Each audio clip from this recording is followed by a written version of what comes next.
It begins not with silk or spices, but with salt. Plain, granular, bitter. Salt. You are not a prince, a scholar, or even a soldier. You are a merchant, one of the thousands who walk under burdens too heavy for any single lifetime to carry.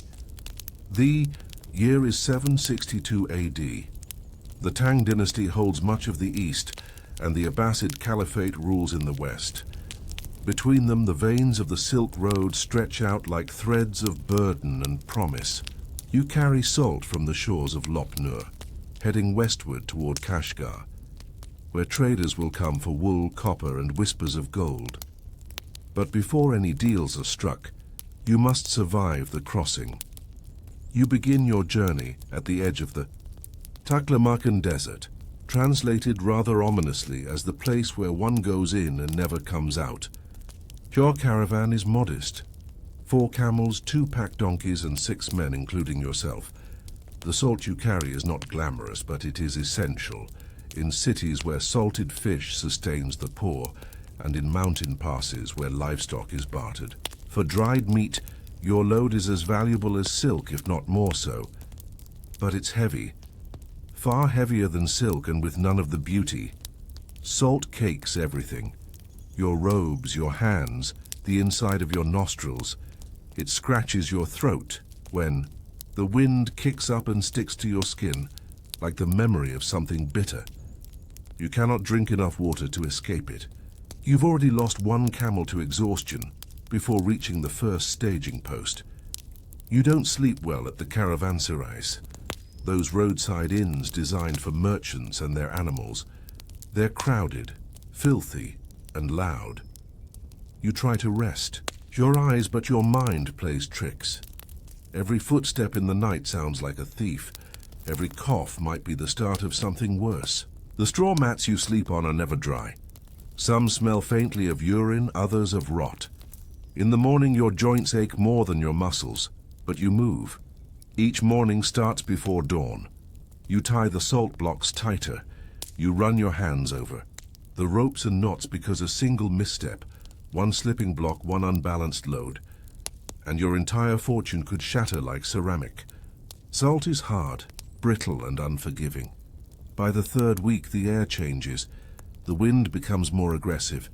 You have entered the heart of the desert. This is where maps start lying. The roads marked by stone cairns blur into dunes. The heat warps the horizon. You drink less, not because you're rationing. Your body simply stops asking. The thirst is constant now, but distant, like the memory of a fire long gone out. Your companions stop talking. What began with shared stories and plans for the spoils at Kashgar has turned into grunts and muttered curses. You notice a man walking, slightly behind the others, limping. He never says anything, and you never ask. One night that man doesn't rise. There is no ceremony. You and the others simply take his remaining water, redistribute his load, and cover him with a shallow mound of sand. The wind will have the rest. No markers, no prayers, just salt and silence.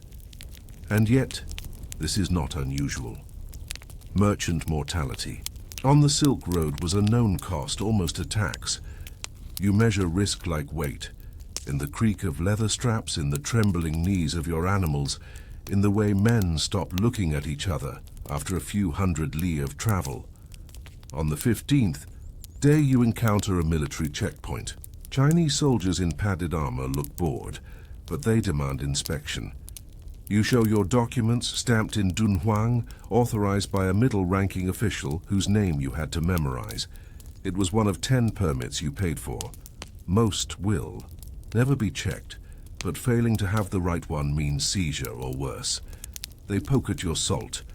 One of them jokes that it might hide pearls. Another asks for a bribe. You give him 2 dried apricots and pretend not to understand his dialect. He spits, then waves you on.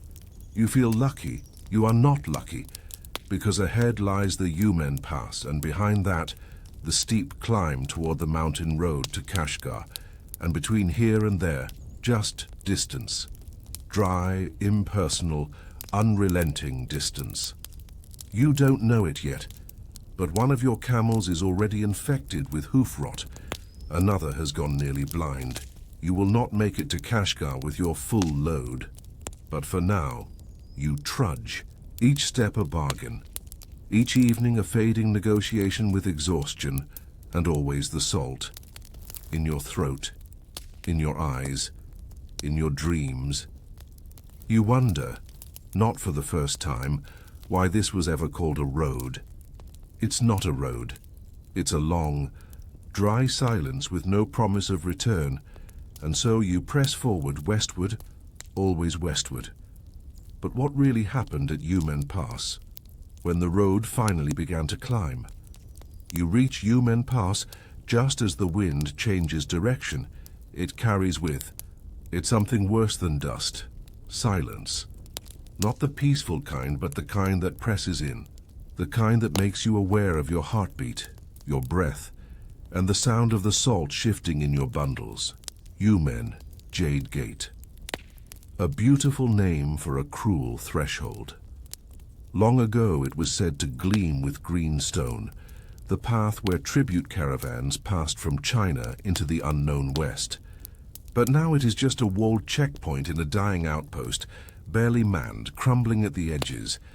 The paint faded from its symbols, and its guards drunk on watered wine. You don't pause to admire it. You don't even really see it. All you register is the narrowness of the way forward. A corridor between cliff and cliff, stone underfoot, and a road that bends around hills like a serpent, trying to decide which way to coil. Your camel limps. You're not surprised. You'd seen it the day before. Blood near the hoof, a slight hesitation as it tried to shift its weight. You didn't mention it. No one does.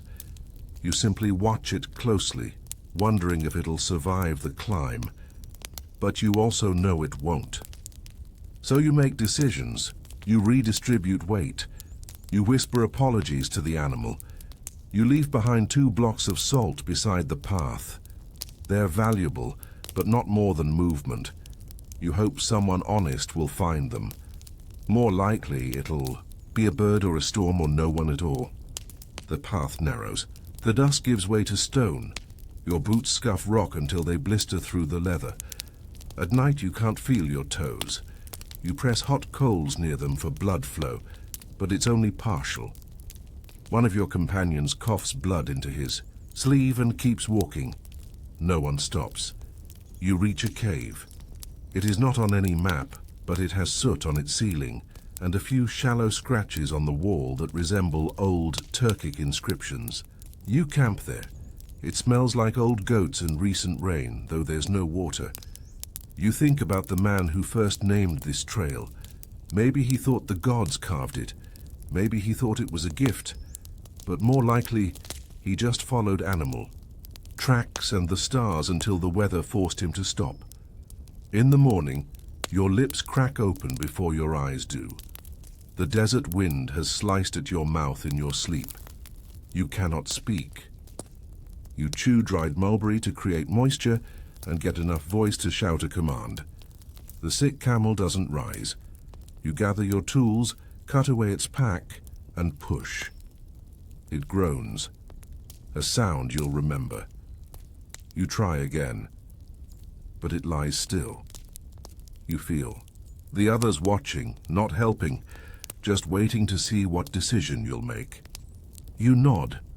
One of them takes out the knife. It's quick. You leave the carcass behind. You do not bury it. Later, you cross a collapsed bridge. Once made of wood and ropes, now only a suggestion of a path. You and your men improvise, laying planks, guiding each animal one by one, whispering nothings that sound like prayers. You almost lose one of the donkeys. It slips, one leg off the edge, nearly taking your salt with it. But you catch the rope. Your arm screams, your shoulder pops, but the donkey steadies. You can't lift that arm for the rest of the day. The wind gets sharper. There is less sun now, more sky haze. The Tian Shan mountains are drawing closer, though they still look like mirages, grey-blue ghosts on the horizon, snow-tipped and silent. You are heading into the mountains whether you're ready or not. At a small military post, just 2 tents and a post nailed into the earth, a scribe in stiff robes demands your register. You hand it over. He is younger than you expected. Barely 20, soft hands, neat hair. He reads each line with exaggerated care. Your seal is smudged, he says. You don't respond. Was it issued in Dunhuang or Turpan? He asks. Dunhuang, you answer. Your voice is hoarse. He frowns. It doesn't look like Dunhuang. Ink, he looks up. It might be forged. He doesn't say it loudly, but loud enough you feel your companions shift behind you. Not anger, just preparation. The young man stares at you too long, then shrugs. I won't report it, he says. But there's a delay. We're waiting on clearance from Kashgar. You'll need to wait here. You know what this means. A bribe. Not money, salt. You open a bundle, slice a block in half with your dagger and hand him 1 slab. He nods, then says, as if it's a formality, "You're clear." You're not clear. You're just acceptable now. You don't sleep that night. Too close to campfire smoke, too close to the soldiers. One of them sharpens a blade over and over. It's not meant for anything. Just noise. Just reminder. You leave. At dawn, heading toward the Tian Shan. The salt is now half what it was. Your profits are evaporating with every climb, every dead animal, every exchange with a man in a robe pretending to be a wall. And still you walk. You begin to wonder if it was always going to end like this. Not in triumph, not in return, not even in a sail, but in motion. That some men are made not to arrive, but simply to carry and carry and carry until their body gives out and the salt reclaims them. The pass curves upward now. Your legs feel like dust. There is snow ahead. You try to remember what summer was like, but your brain won't go back that far.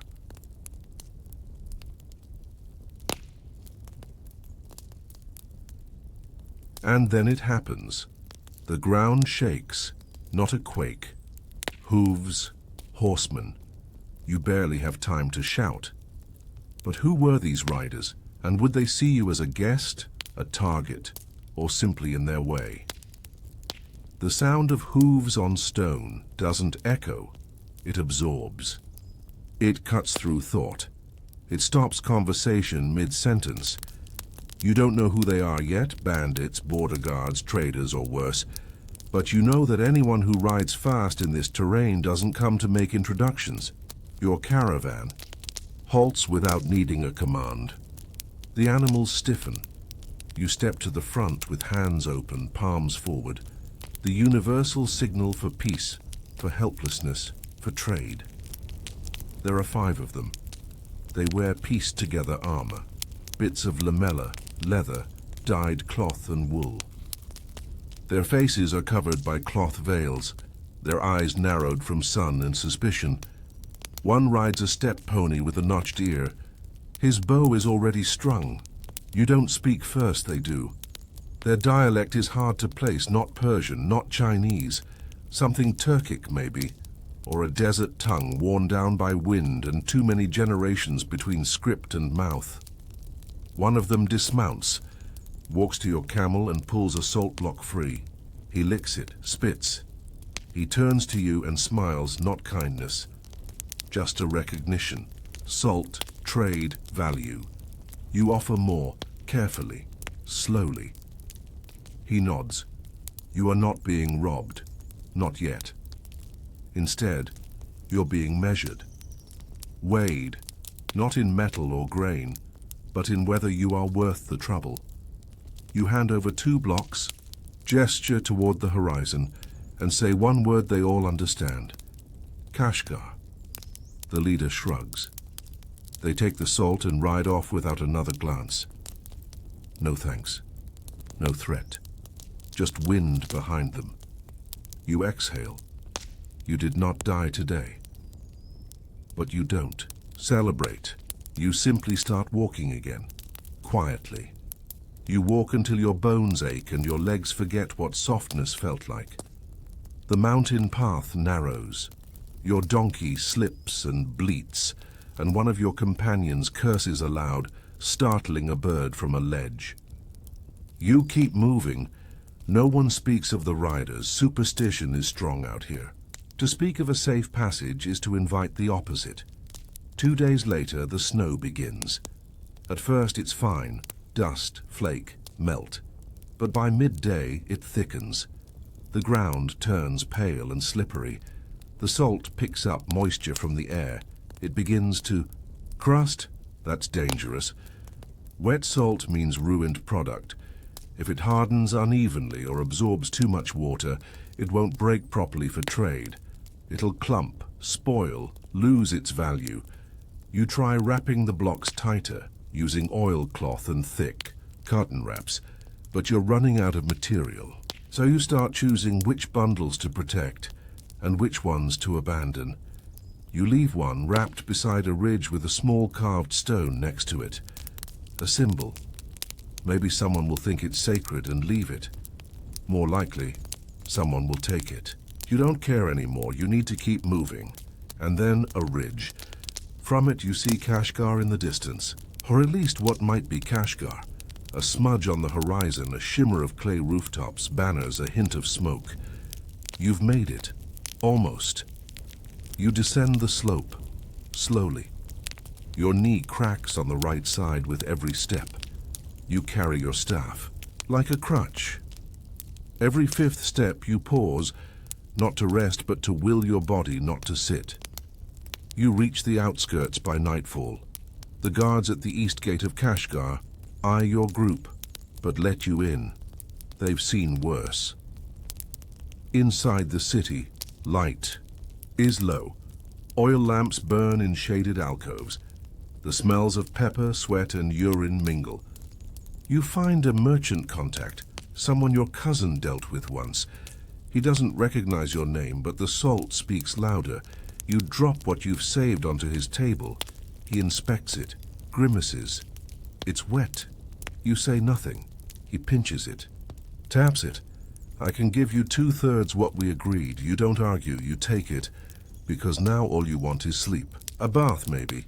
Dry feet, no ropes on your shoulder, no frost on your lips. You take a room above a clay-walled tea house. It has a cot. You lie down without removing your shoes. You stare at the ceiling and realize you can no longer hear the wind. That's when you notice your feet are bleeding. Through the socks, through the soles. The skin has split in places you didn't feel. You fall asleep anyway. The next day you awake and try to stand. You can't. Your legs refuse. Your back spasms. It takes you an hour to sit up. You spend 3 days in that room. The merchant doesn't check on you. The money he gave you, wrapped in silk and tied with a clay seal, sits untouched. You stare at it. You wonder what it was all for.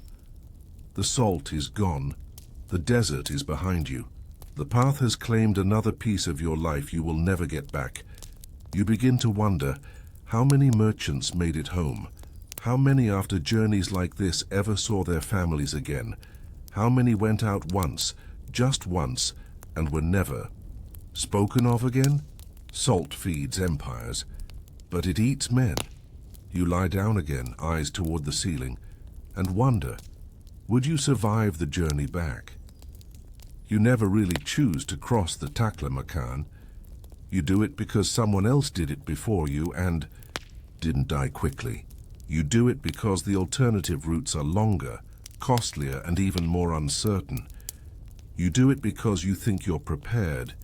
You are not prepared. The Taklamakan is not just a desert. It's the kind of place that doesn't care whether you remember its name. In Chinese, the legend says it means go in and you won't come out. But merchants still go. Messengers, monks, migrants, anyone with hope in their eyes and dry bread in their pocket. You are a trader carrying indigo dye and hand-spun wool. Coarse, scratchy, the kind of fabric people buy in bulk and complain about later. You left the last oasis near 6 days ago. There are 4 of you. A guide, two brothers from Bactria, and your camel. You didn't name it. There's no point in getting attached. The sun is always the same here. It does not rise or fall. It just hangs. A permanent lid above your head.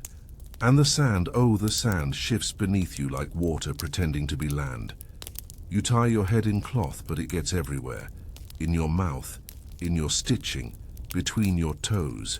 Your camel stumbles on the second morning. You think nothing of it, but it does it again that evening. Then again the next day, the fourth time you realize something's wrong. You check its legs, no brakes, but there's a tremble, a pulse that's too fast. Your guide says nothing, just runs his hands along the creature's flank and makes a low sound in his throat. You understand what he means. Camels don't show pain until it's too late. They were bred for this, built for this. So when they falter, it's like a wall cracking. Something foundational is about to fail. You are not carrying much. 2 bundles of dye, 1 of wool. A satchel of silver coins that are too worn to impress anyone in Kashgar, but might buy you a night's sleep in Dunhuang if you ever get back. The wind picks up, coarse, not sharp. Not enough to hurt, just enough to remind you how far you are from anything soft. You ration water. You begin taking shifts walking. The camel walks lighter without a rider. You volunteer to walk first. Your feet burn through the soles by noon. You tie cloth over the blisters, then rawhide under your arch. The guide says it's too early for this kind of pain, but your body doesn't listen to maps. By the 6th day, the camel collapses. Not dramatically, not all at once. It simply slows, then folds down onto its knees and does not rise. You don't speak. The guide places his hand on the beast's neck, feels the breath, waits, then pulls out a skin of water and pours a few drops into the camel's mouth. It does not drink, and that's when you know. This was not just a pause. This is where the beast ends, and you are not yet halfway through. You look back. The trail behind you is not even visible. Your own footprints are gone, wiped by wind. The world has erased your existence before you've even stopped moving. The guide says something under his breath. He begins removing the load from the camels. Back, the dye bundles, the water, the rolled blankets, the saddle.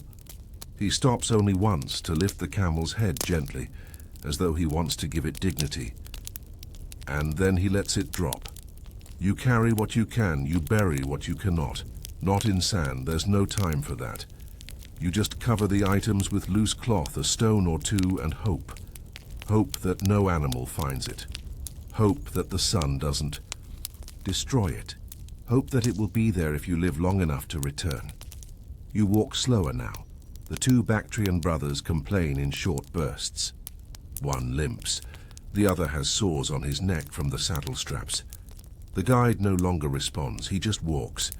Each hour is longer than the last. Each breath tastes like dust and regret. That night, the wind howls, not loud, just constant. You can't sleep. You lie under a thin cloth, staring at the curve of the stars. So many stars, as if the heavens are mocking how far you are from firelight. You try to remember what your father's voice sounded like. By the 7th day, the sand starts to shine, not like gold, not like hope, but like glass, like betrayal. The sun bounces off the dunes with a heat so clean and blinding it feels like punishment.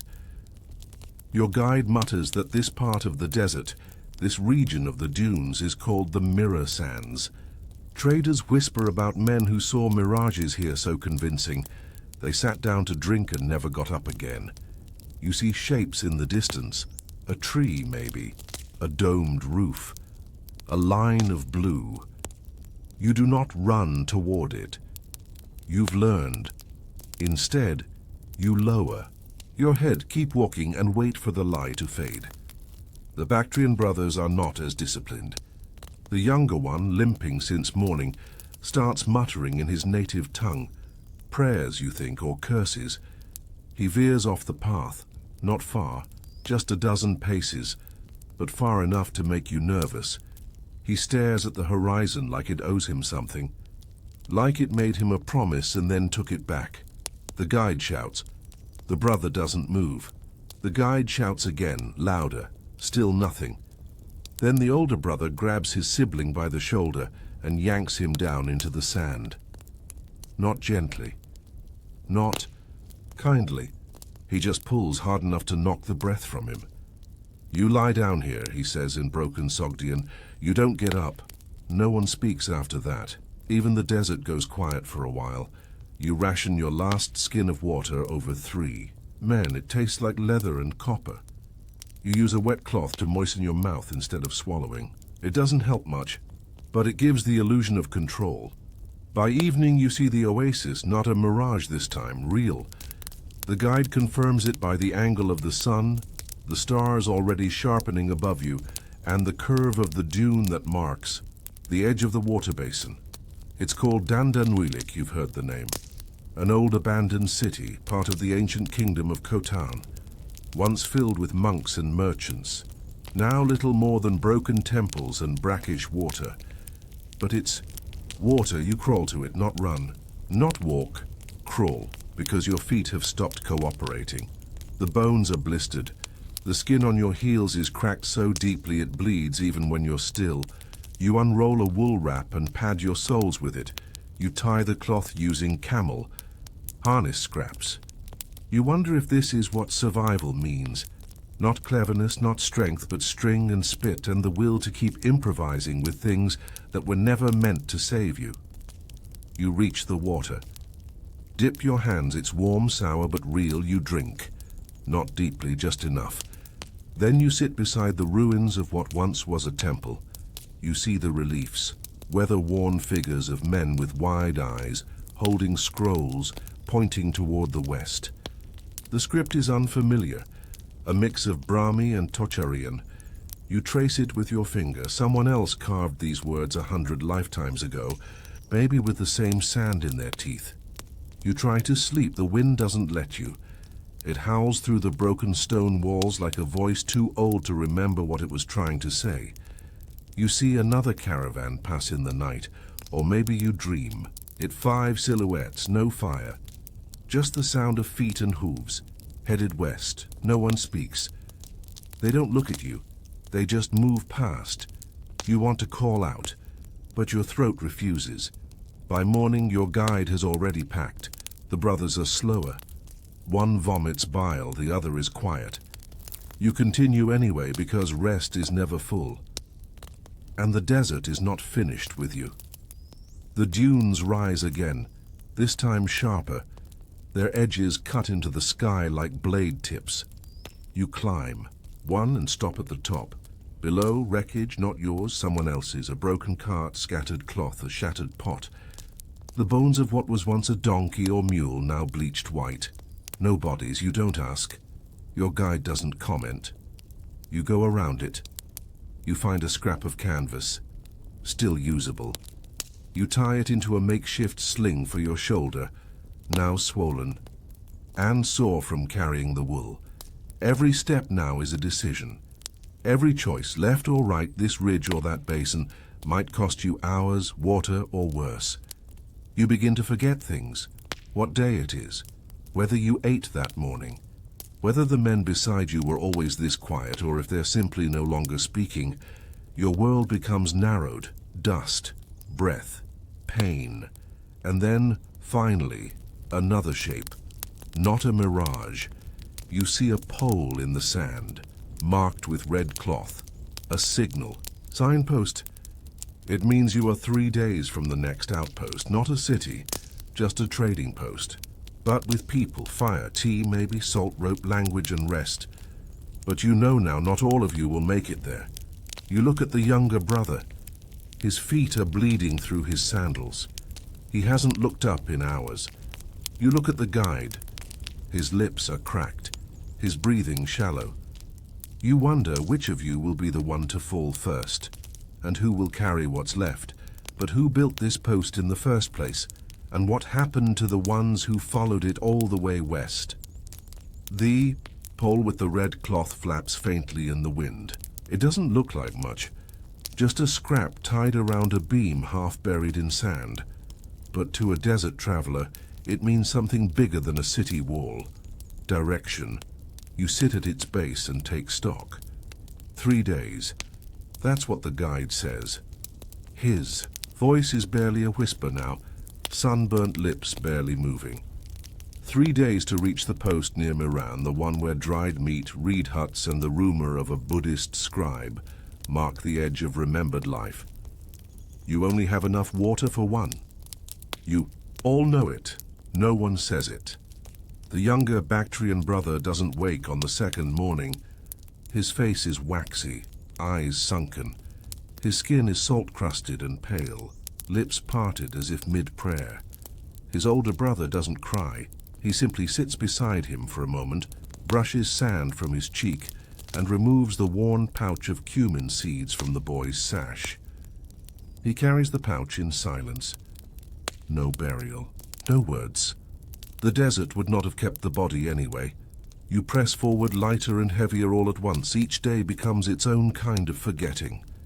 You forget names, the names of towns, even your own father's name, the name of the man who taught you how to pack dye into wool without staining the outer layer. You remember shapes instead, the curve of a dried gourd, the way sweat leaves salt maps on cloth. The exact number of steps between breaks, 700 if you want your legs to last. You eat in silence, a few crushed apricots, the heel of an old barley cake, and one last piece of hardened goat fat. You chew until your jaw hurts. You drink a mouthful of water and try not to taste the leather of the skin. The sky changes slowly. First the blue softens, then the air thickens, then, mercifully, clouds, not enough to rain, but enough to hide the sun. And that's when you see it, the bones. You almost step on them, not animal. Human, a partial skeleton, stripped clean, sun-whitened, no fabric, no sandals, just a length of rope beside the ribs and the curved handle of a knife half buried. The guide stops, kneels. He says nothing but presses his forehead to the sand for a breath. You all wait. He gets up, keeps walking. No discussion, no wonder. This isn't unusual. This is the Taklamarkan's version of memory. You leave a small stone beside the bones, not because you think it matters, but because your hands needed something to do. And then the wind shifts, cooler, sharper, scented. It carries with it something faint, burned wood, smoke. You look up. There, on the horizon, black threads in the sky, a camp. You begin walking faster. Your knees protest. Your feet threaten to fail. But your heart pushes. Each step becomes a kind of disbelief that there is still something after all this emptiness. And then you arrive. It's not a city. It's barely a structure. 2 tents, 1 fire, 3 travelers already there. Khotanese by their dress, one wearing a copper charm shaped like a lotus. They nod but say nothing. You collapse beside the fire. You don't speak for a long time. When you finally do, your voice is foreign to your own ears. Scratchy, deep, fragile. The guide trades a strip of wool for water. You drink, slowly. You eat boiled rice with hard chickpeas and dried plum. It tastes like everything you've ever wanted. The next morning, you're offered a place in the next caravan west. You decline. You don't say why, but the answer is in your legs. In your dreams that night, you see the camel again. Walking. Not dying, not suffering, just walking. Steady, proud, alone. And you think, maybe, in some way, that's how the desert remembers us. Not as names or stories, not as victories or deaths, but as footprints that lasted until the wind claimed them. You leave the outpost a few days later, eastbound. Lighter now, quieter. You pass the place where the red pole once stood. It's gone, blown away, or maybe buried. You're not sure. And yet, you know where you are. Because the desert doesn't give you landmarks, it gives you memory, and memory out here is enough. But how many of those who walked this path were remembered at all? And how many simply vanished beneath the shifting silence of the sand? You were never meant to travel the Silk Road, not on foot, not with camels, not across deserts or mountain passes. Your world is different, smaller, but no less suffocating. Your job is to remember. You are a scribe in the city of Dunhuang, a border, city, a gate, a bottleneck of the Chinese Empire. You work in the records office beneath the Ministry of Rights. Your calligraphy good enough to be praised, but not good enough to bring you to Chang'an. And so you are stationed here, where the edge of civilization fades into foreignness. You don't see the Silk Road. You see the paper trail it leaves behind. Each morning, you enter the registry hall, half stone, half mud brick, where dust settles on the shelves faster than any ink can dry. You dip your brush in soot-thick ink, adjust the lampwick with a bamboo rod, and prepare to write the same phrases over and over. Name, origin, cargo, entry seal, tax code, paper trail, purpose, duration, exit permit. You do this for hours, days, years. The desk across from you holds a pile of complaints from officials along the route. Missing payments, counterfeit goods, missing camels and bandit reports. You are not responsible for solving these things, only for recording that they happened. It would be easier if the paper wasn't moldy, if the seals weren't smudged, if the merchants weren't lying so often. One man insists his silk shipment was destined for Buddhist temples. You can smell the dye on it.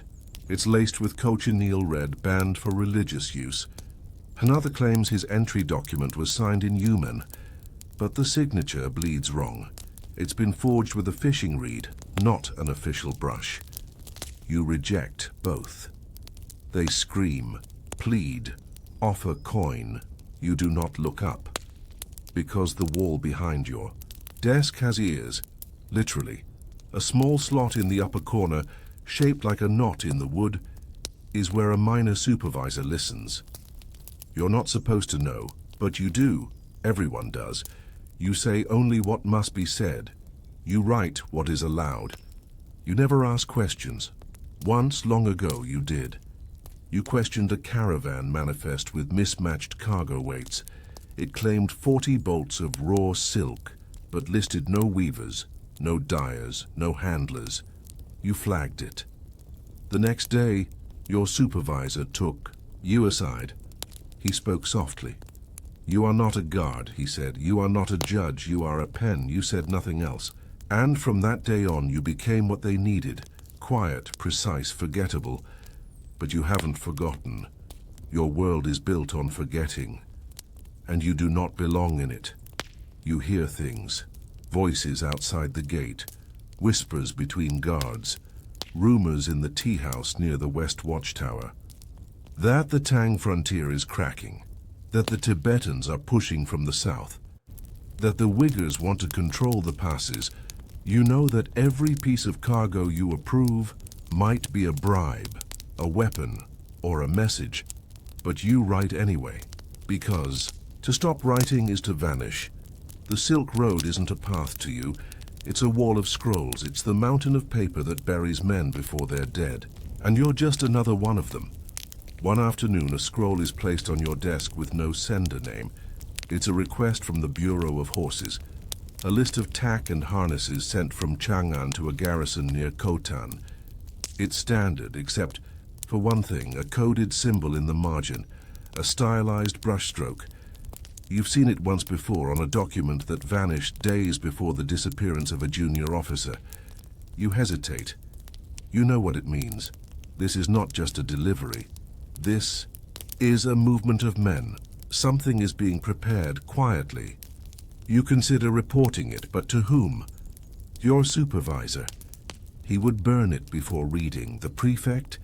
He hasn't spoken to a clerk in 5 years. You could write it in code, hide it in a ledger, but you do nothing. You add your seal, you pass it to the delivery runner, and you stare at the inkwell for a long time. Because what you just approved is going to shift something west of here. Maybe a skirmish, maybe worse. You won't know, you're not meant to know. That evening you walk past the scroll vault. Its walls are packed tight, roll after roll, shelf after shelf. Some scrolls haven't been read in decades. Some contain the last written record of a man who disappeared into the dunes. You touch one. A permit from 21 years ago, signed by someone with your surname. Maybe your father, maybe not. The ink is still visible, barely, and you wonder, how many scrolls like this were never meant to be read again? But what would happen if one of these scrolls told the truth, and someone finally read it? The day after the coded scroll leaves your hands, you begin to notice things. Small things. A delay in your ink ration. A change in the seal color used by the supervisor. A scroll that should have been filed to foreign caravans' spring entries, instead found in military coordination autumn requests. Mistakes like that don't happen by chance. You've worked here too long not to understand the pattern. You're being tested, not punished, not yet, but watched.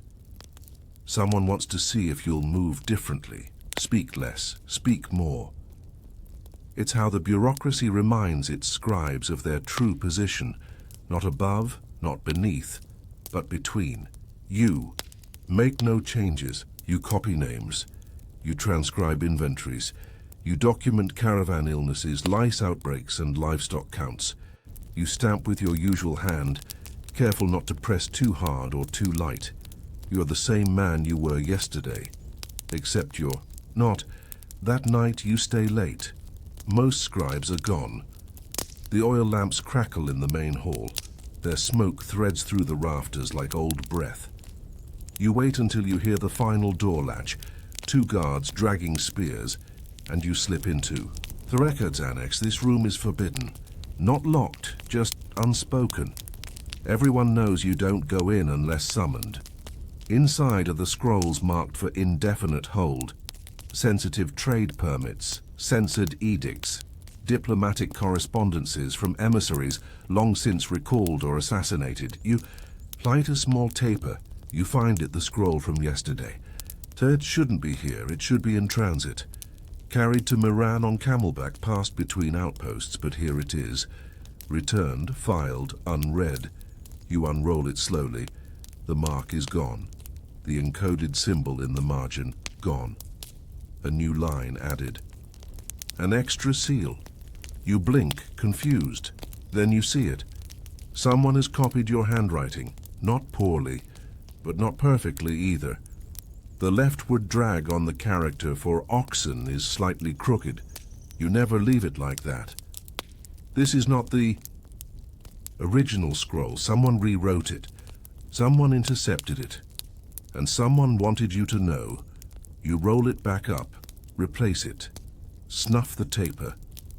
Your hands are sweating. You sleep badly that night.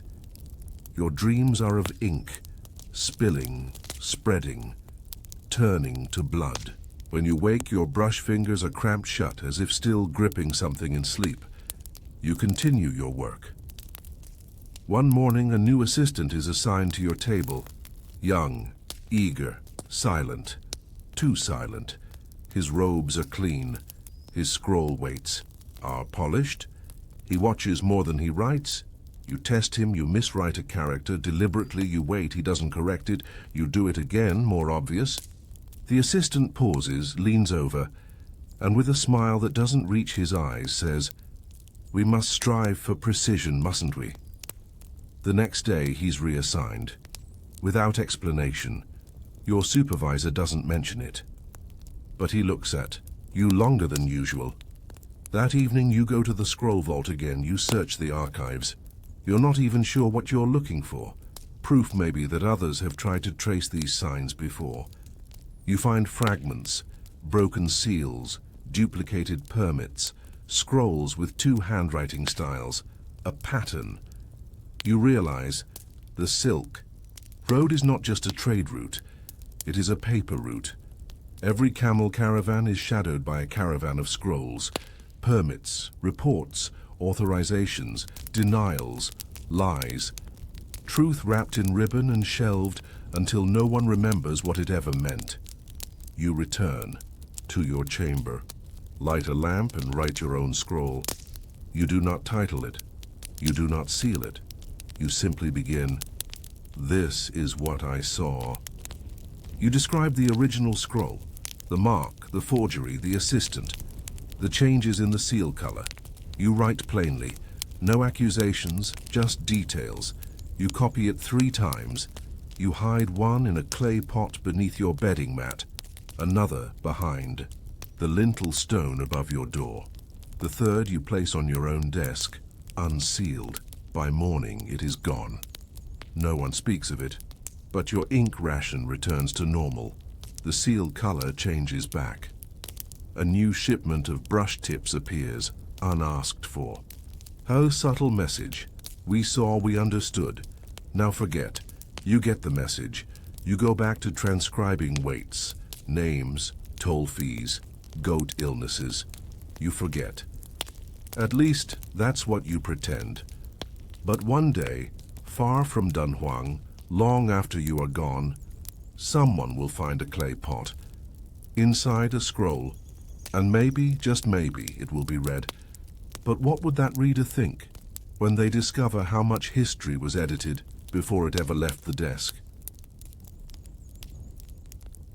Years pass. The Silk Road changes as it always does. Kingdoms rise and collapse in the dust. Passes close under snow or war. Traders reroute. Languages evolve. But the scrolls remain. So do you. You are older now. Your hand still writes steadily, but your knees complain when you sit too long. You no longer argue with ink that won't dry. You simply blot it and move on. Your colleagues have changed. Some have retired. Others have vanished, quietly reassigned or quietly forgotten. A few have died. The cause is never listed. You're still here. Still the pen, still the memory. Others don't want to carry themselves. You've learned the art of silence. When a military requisition arrives with 4 discrepancies, you note only 3. When a merchant from Samarkand delivers spices with mismatched seals, you log them without comment, but you also watch. Your eyes have grown sharper, even if your bones have not. You start keeping a second record, one the ministry doesn't know about. Not on scrolls, they'd find those. You use clay tablets, ink baked into crude lines, coded hidden. You file them beneath broken floor tiles in the back archive room. The one no one enters.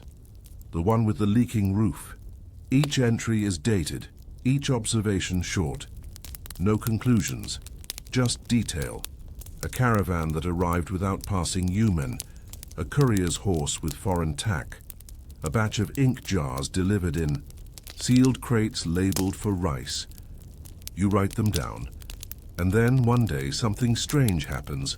A scroll arrives from Kucha. Routine, dried dates, 2 carts of wool, certified by a monk. Nothing remarkable.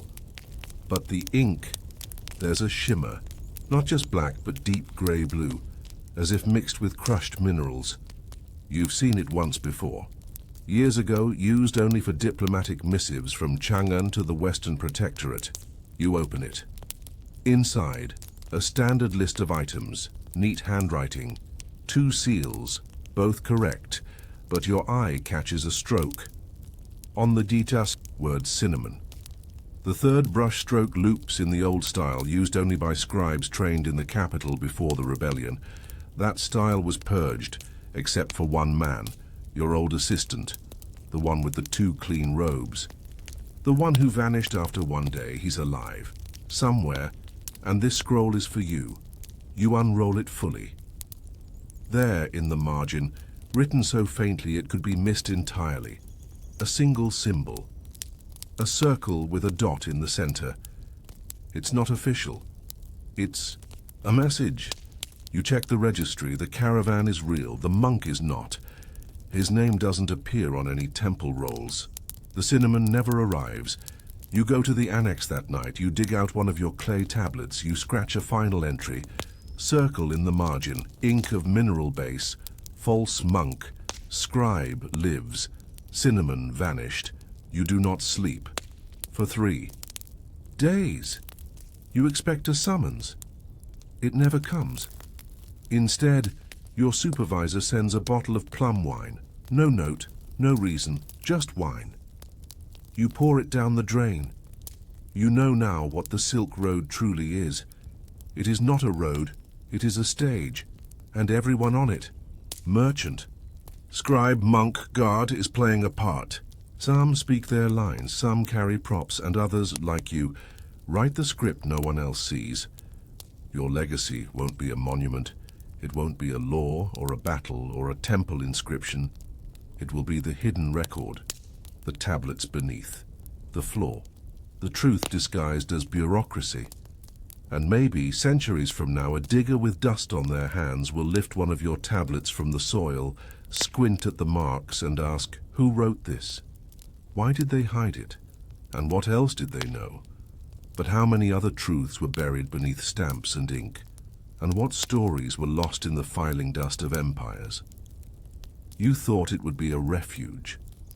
When the last rise of the road gave way, to a cluster of mud walls and leaning beams in the distance, smoke curling from one cracked chimney, the vague outlines of animals tied outside, you felt relief. Your throat was raw from dust, your legs numb from disuse. But your mind repeated a single promise, warmth. And yet what you found was something colder than the road.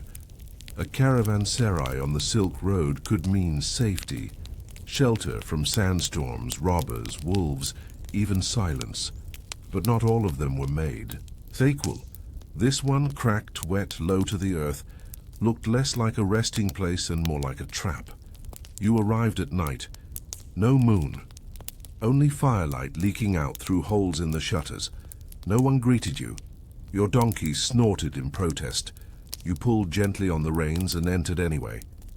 Inside, darkness thick with scent. Not incense, not firewood, not even the familiar reek of sweat and camel. It was rot, mold blooming on ceiling beams, wool sacks long damp, the smell of wet straw that had never dried properly. Something like mushrooms, but deeper, like a root gone bad in your nose. A few heads turned toward you, merchants probably, or smugglers, maybe both. All faces looked the same out here, drawn thin by wind, aged by too many nights spent listening for footsteps. You kept your eyes low. The innkeeper emerged from behind a partition made of woven reed mats. He was tall, thin, and limped slightly. With every step, he didn't speak, he simply held out a palm. You gave him a copper coin, he did not smile. He gestured toward the back. You passed through the narrow hallway, stepping around a pile of split kindling and a sleeping hound. Your room was more a stall than a chamber. 4 thin walls, a cot, no door. A candle stub had been left beside the sleeping mat. You lit it. The flames sputtered in protest, struggling to survive the damp. The mold was worse here. You coughed, then immediately regretted making sound.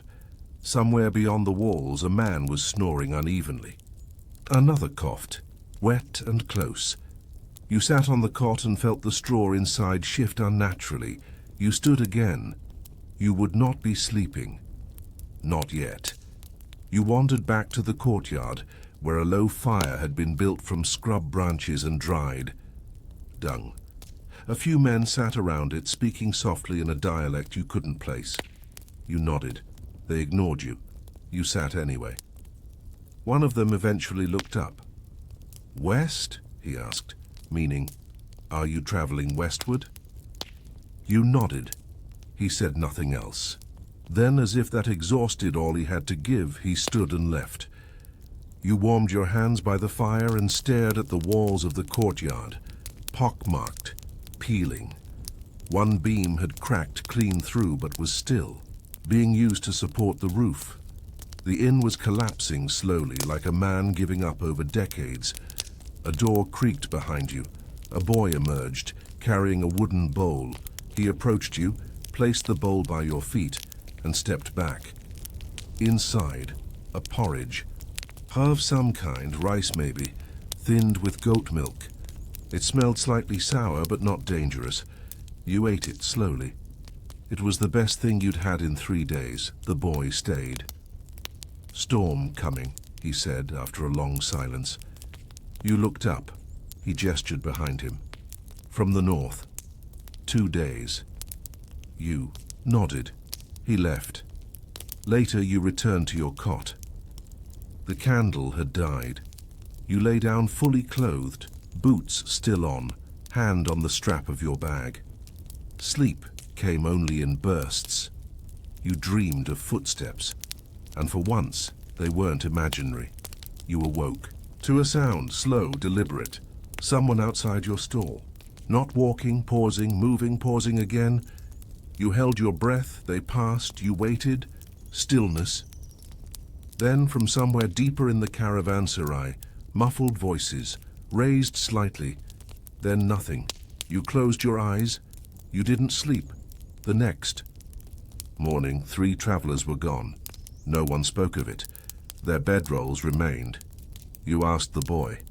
He shrugged. Left early. You knew better. Their animals were still tied outside. Their bowls were untouched. You packed your things. The storm was still a day off, but you didn't care. You would walk into it rather than stay here. You left. A second copper coin on the mat. As you walked out the main gate, the innkeeper didn't look at you. Just stood there, motionless, staring toward the desert, as if expecting something or remembering someone. You didn't ask, because deep inside you already knew, not all who enter a caravanserai leave. Some just become part of its silence.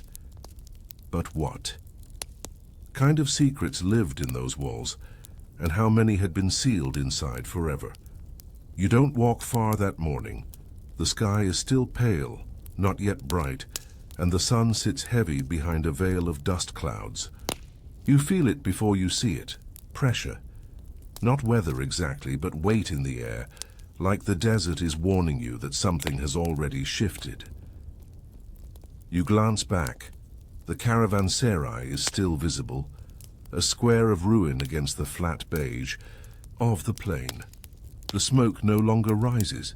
The animals tethered outside have been taken in, or worse. There's no movement, but you can feel it watching you. And you wonder how many people did that place remember. You walk faster. By midday, your canteen is lighter than it should be. You try not to think about it. You chew dry apricot and barley, bread which does nothing for your thirst. You count your steps to forget the taste in your mouth. 650, then break. Then again. You try not to remember the boy's voice. Storm coming. It's always hard to tell if that kind of warning is about the weather or something else.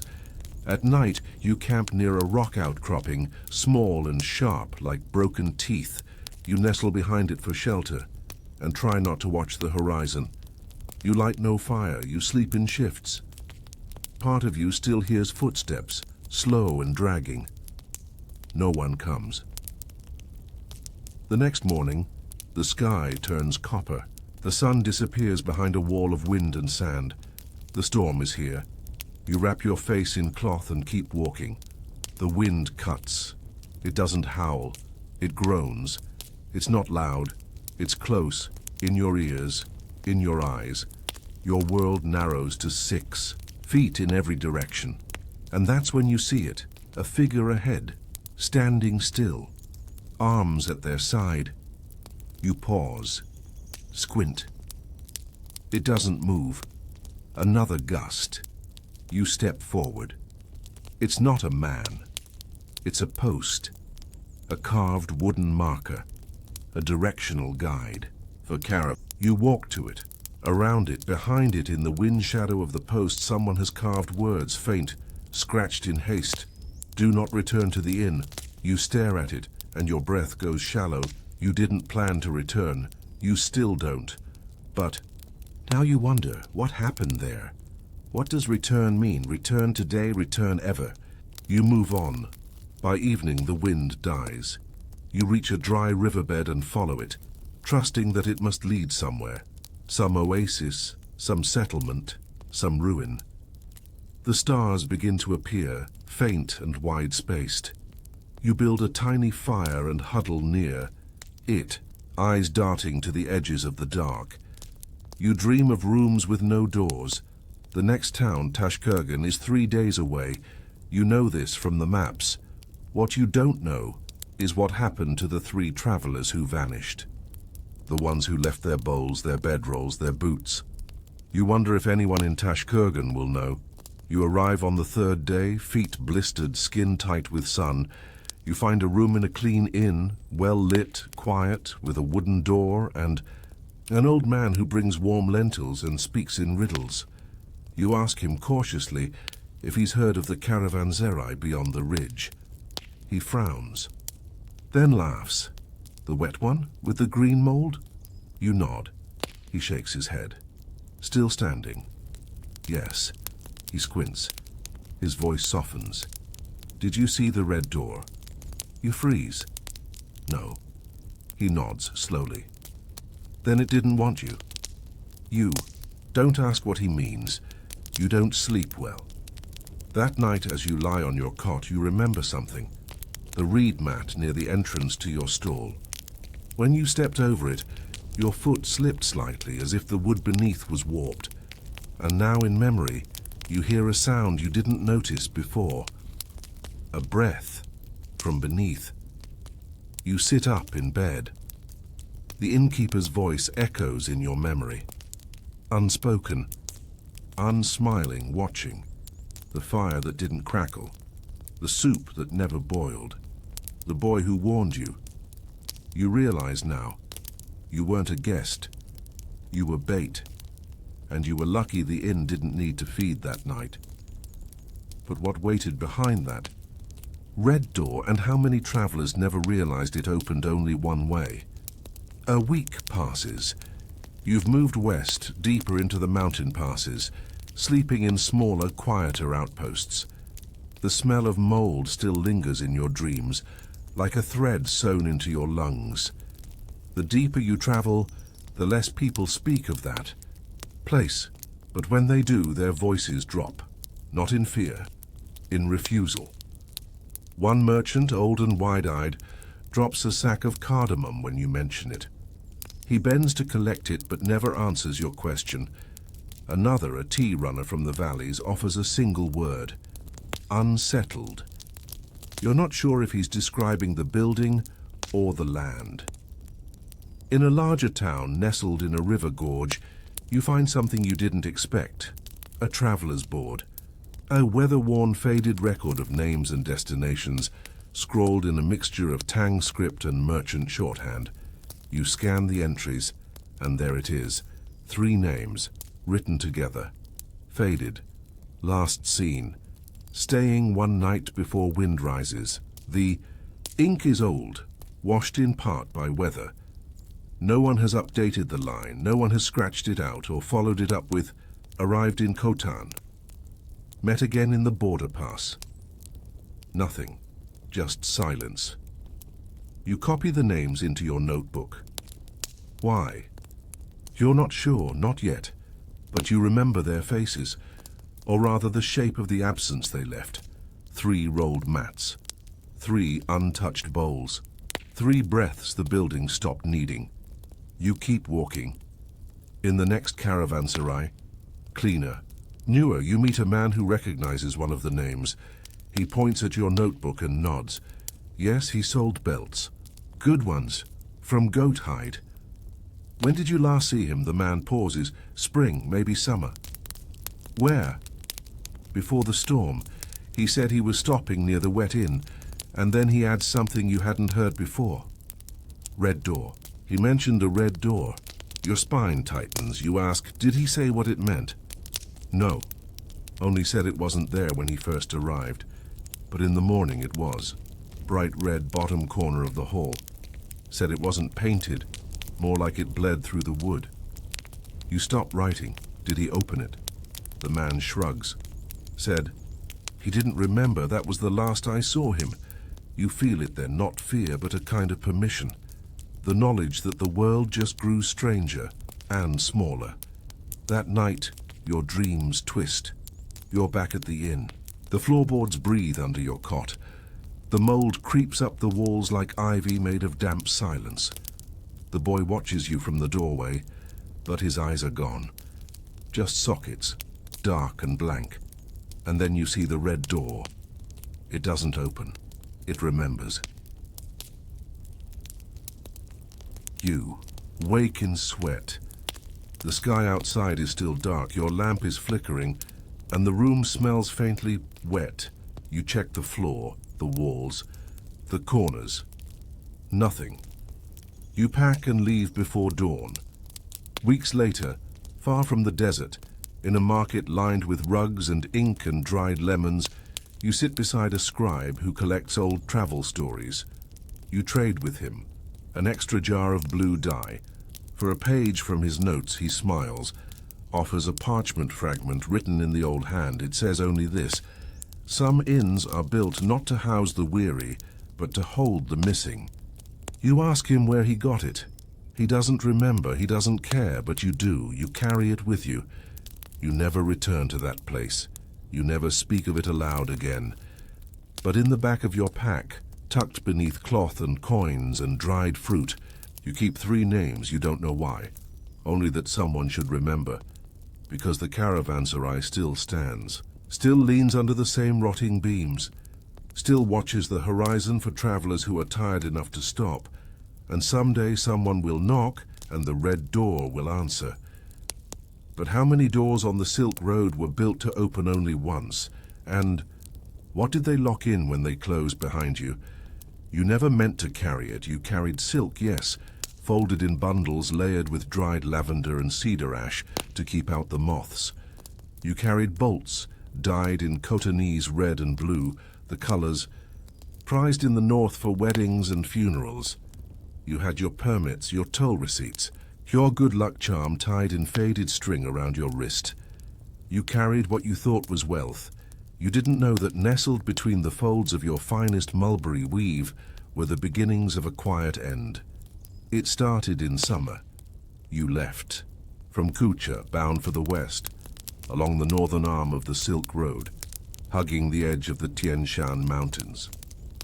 You joined a caravan of 20, traders, pilgrims, 2 scribes from Dunhuang with new ink formulations, a woman selling dyed thread, a boy selling air-dried fish from a basket that reeked even before the heat set in.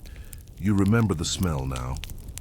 But you didn't think anything of it then. The road was long. The days uneventful until the first man got sick. It was nothing dramatic, a fever, a cough. He said he was just tired. No one stopped. No one worried. The caravan master had seen worse. Heat stroke, desert chill, bad barley. There were dozens of reasons a man might feel ill. So he rode at the back of the line, wrapped in his own shawl, eyes down. He died 2 days later. He wasn't the last. You stopped at a caravanserai near Turfan to rest and resupply. A cool place, built into stone with running water from a nearby spring. You washed your hands, you aired your silks in the courtyard. You didn't notice the rodents then. Just movement in the corners, the sound of claws in the night. 2 days. After leaving, the boy with the fish began coughing, then shaking. His lips turned dark. The next morning, you buried him in sand that was still warm. The thread seller began to cry, not out of grief, but because her tongue had turned black, and her fingers no longer obeyed her. The scribes turned pale, one vomited into his scroll bag.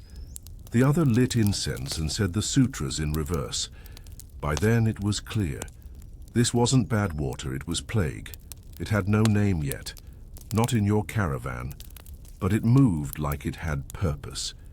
It found the weak first, then the unlucky, then the ones who refused to believe in it, and it stayed with the silk. You tried to separate your cargo, moved the bundles away from the sleeping area, burned one bolt, but it didn't matter. The air carried it. Or maybe the fleas did. You stopped at another outpost, a smaller one with only 3 rooms and no gates. They didn't want to let you in. You forced the issue, left silver. The innkeeper let you stay. He died 3 days later. His son found his body curled in the corner of the smokehouse, blood dried at the corners of his mouth. By now, you were alone.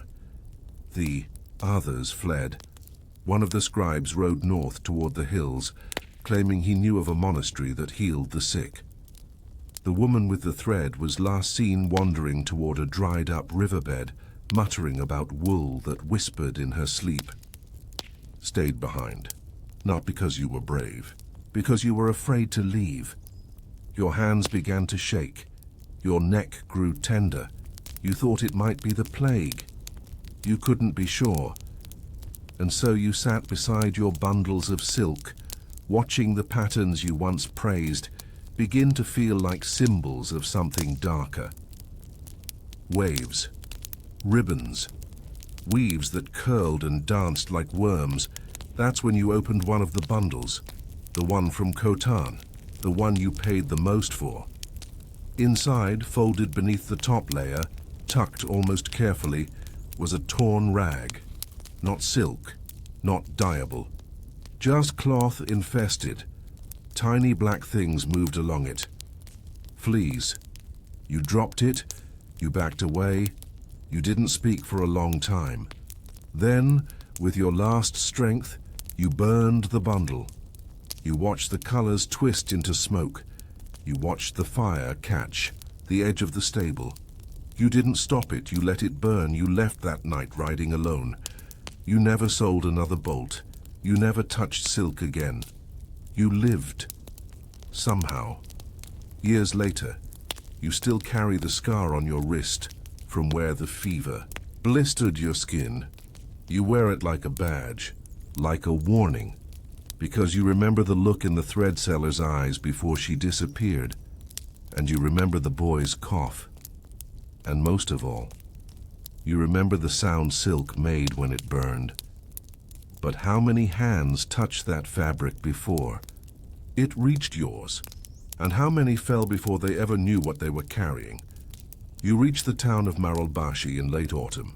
The fever has passed. You no longer wake with the shakes. Your joints no longer feel filled with ash. But you're not well. You're only functioning. The skin on your palms peels without reason. Your tongue tastes smoke even when you drink from clean springs. You ride a borrowed mule, half-starved and near blind. You've left your silk behind, all of it, traded, burned, buried, not out of duty, out of fear. You've seen what it does. Not the fabric, but what comes with it. The plague didn't travel on wind or rumor alone. It hid in bales, in seams, in breath. You'd rather be poor than complicit. Maralbashi isn't much, just a walled stop with a tax post, a baker's stall, and a checkpoint that smells of old grain and older horses. But to you, it looks like the center of the world. A place with beds, with bricks, with people who aren't yet dying. You arrive at dusk, the guard at the gate doesn't want to let you in. "You've come from the east?" he asks, narrowing his eyes. You nod. "Kucha?" he asks. You hesitate. He stares. "No," you say. You don't lie. You just don't finish the sentence. He lets you in. Inside, the streets are narrow, damp with melted snow, and filled with people who look away when you pass. You try not to take it personally. You look like a ghost. You find a stable with a room above it. The innkeeper doesn't ask questions. He sees your coin and your hands, bandaged still, and decides that knowing less is safer. You sleep for 2 days. On the 3rd day, you eat a bowl of millet so slowly it turns cold before you're halfway done. On the 4th, A man visits. Not a merchant. Not a guard, a reader, that's what he calls himself. A reader of cloth, he says. He sits down without asking, eyes never leaving yours. You came from the road? You nod. You carried silk. It's not a question. You nod again. He leans forward. There's a sickness moving with the fabric. You say nothing. You're not the only one. We've tracked 4 caravans that brought death. We think it's the vermin. The cloth catches them, hides them, feeds them. You stare. I don't work for any court, he says. I'm not here to punish you. Then why? To ask, how did you live? You don't answer right away, because you're still not sure. Was it the fire? The fever that burned itself out? The distance you put between yourself and the silk? Or was it luck or guilt? You tell him what you remember. The coughs. The ink-stained scribe who died mid-prayer. The way the fabric smelled before it turned. How you burned it not out of certainty, but out of refusal. He writes all of it down. When he finishes, he gives you a paper, a pass.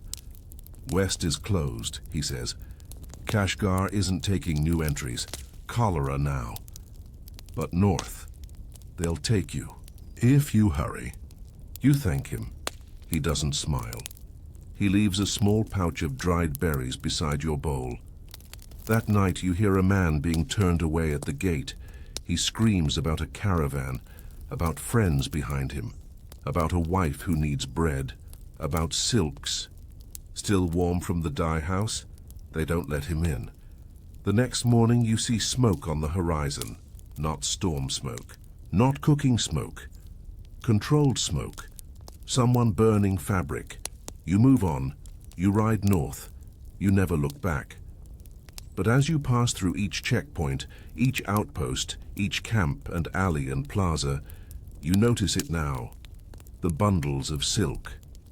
How many there? How many change hands?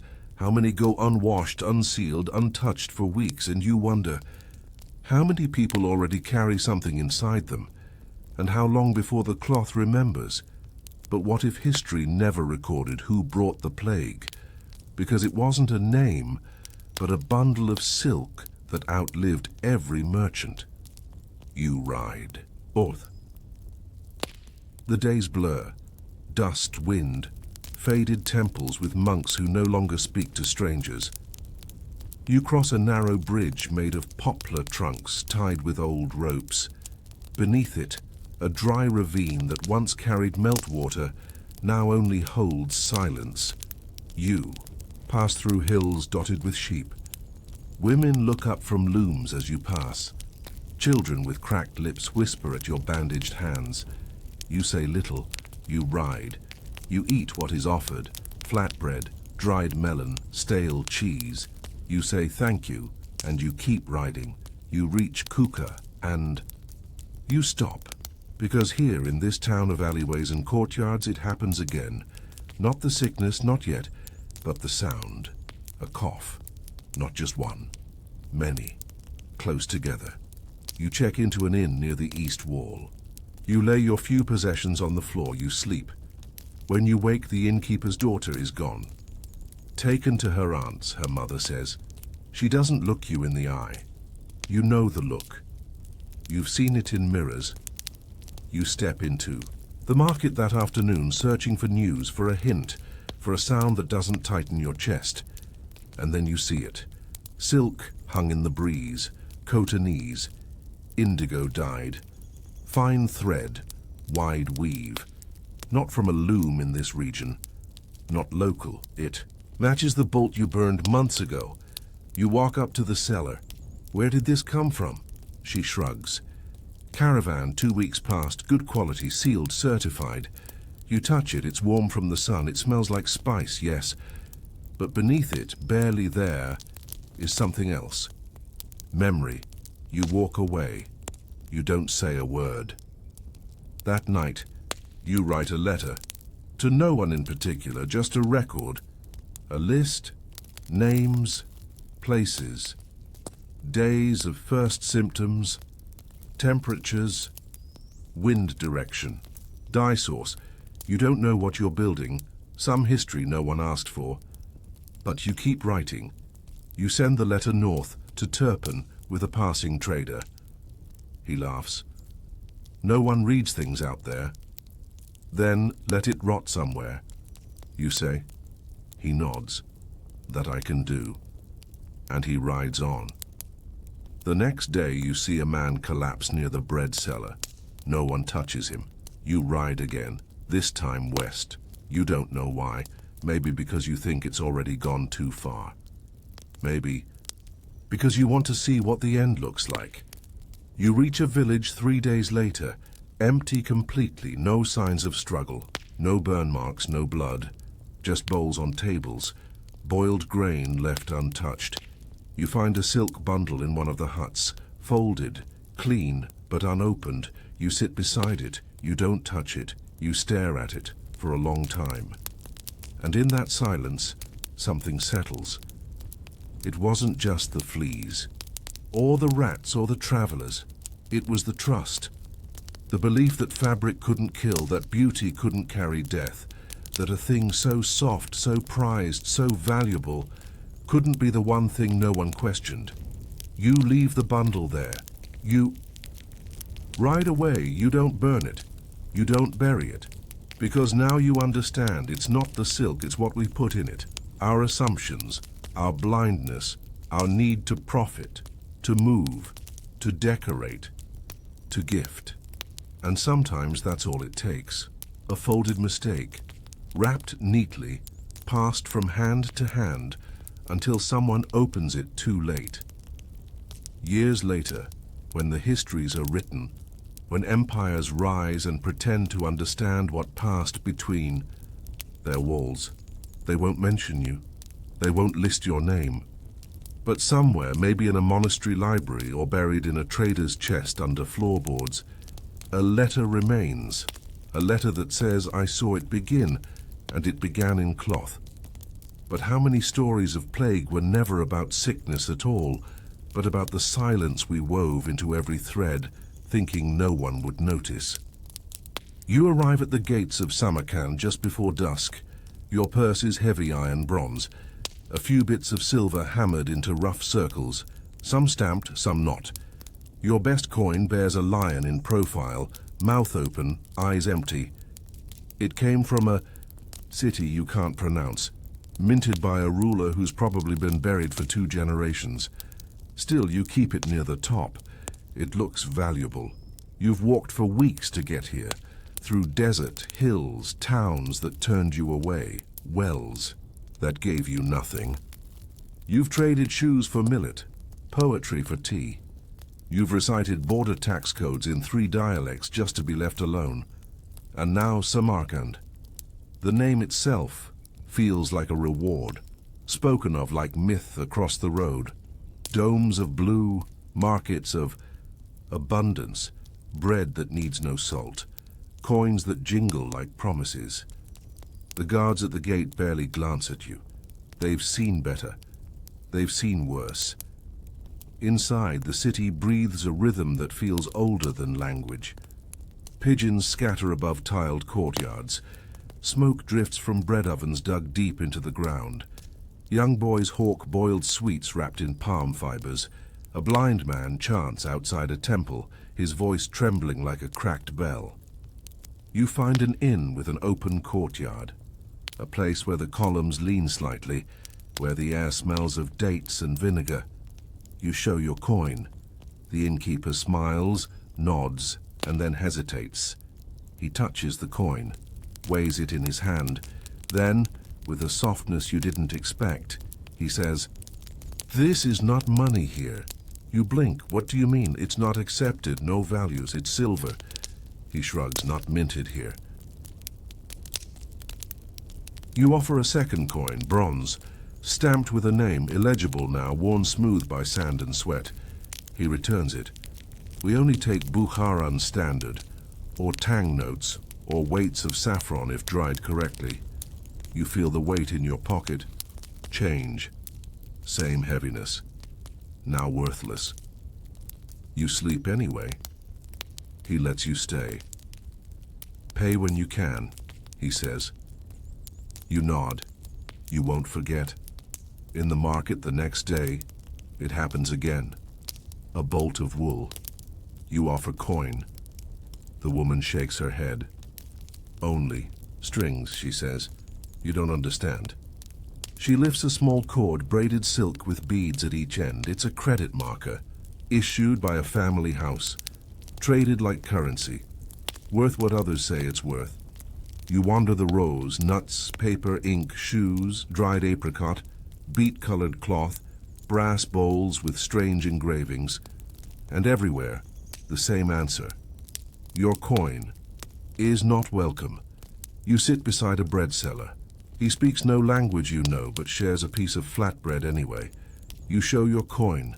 He shakes his head, then points to a pouch tied at his waist. Inside, not coin, but paper, sealed with a knot. Initialed, smudged with a fingerprint. It's not money. It's trust, backed by reputation, not silver. Later, at a tea stall, a scholar explains it to you. Coins die, he says. Kingdoms fall. Silver gets clipped. But trust, he sips. Trust survives the ruler. You ask how to trade. He laughs. You must know someone, be known, or wait long enough that someone believes you. You walk the city until your feet blister. You try 3 more vendors. Same result, your purse clinks, your stomach doesn't. You sit by a fountain trying to figure out where you went wrong. You thought wealth traveled. You thought silver meant something. But here in the crosswinds of empires, value isn't weight. It's relationship. It's the cousin who vouches, the merchant house that signs your name, the saffron thread from a region that actually grows it, the note that's passed with a nod because your father's face once passed through the same gates. You have none of that. Just metal, and in Samarkand, metal is mute. But what will you do next, when everything you carried proves empty and all? The doors are locked to the sound of your coins. You try to barter with weight next. It's a natural instinct. If the coins have no meaning, then maybe their metal still does. You melt one. A merchant lets you use his coals. Curious, maybe amused.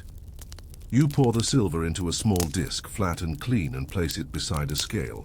He lifts it, taps it, then shakes his head. Too soft, he says. Too bright. Not alloyed properly. You tell him it's pure. That's the problem, Yibab replies. He explains slowly that pure doesn't mean useful. The silver they trust is mixed just enough to survive touch, trade, storage. Yours will bend, scratch, break. Just like your name here. You thank him and walk away. Later, you find a man selling ink. Not just any ink. Iron gall, thick and black and prone to staining your nails for days. The kind used in contracts, promises, scripts that mattered. He tells you it came from Bactria. You try again. You offer a coin. He doesn't even touch it. I need a letter, he says. You pause. From whom? From someone whose word travels farther than their feet. You leave pockets heavy with coin and heart empty, with the knowledge that you have no name that anyone here wants to hear. Then, by accident, you meet her, in the courtyard of the small mosque near the bazaar, where travelers wash their hands and dust from their clothes. A woman with dyed fingertips and shoes too soft for this city. She watches as you fumble with a water jug, then speaks almost casually. You carry coin like a pilgrim carries stones. You stare. Say nothing, she continues. Heavy, loud, useless. She sits beside you. You learn her name is Nargis. She trades in calligraphy. That's what she says.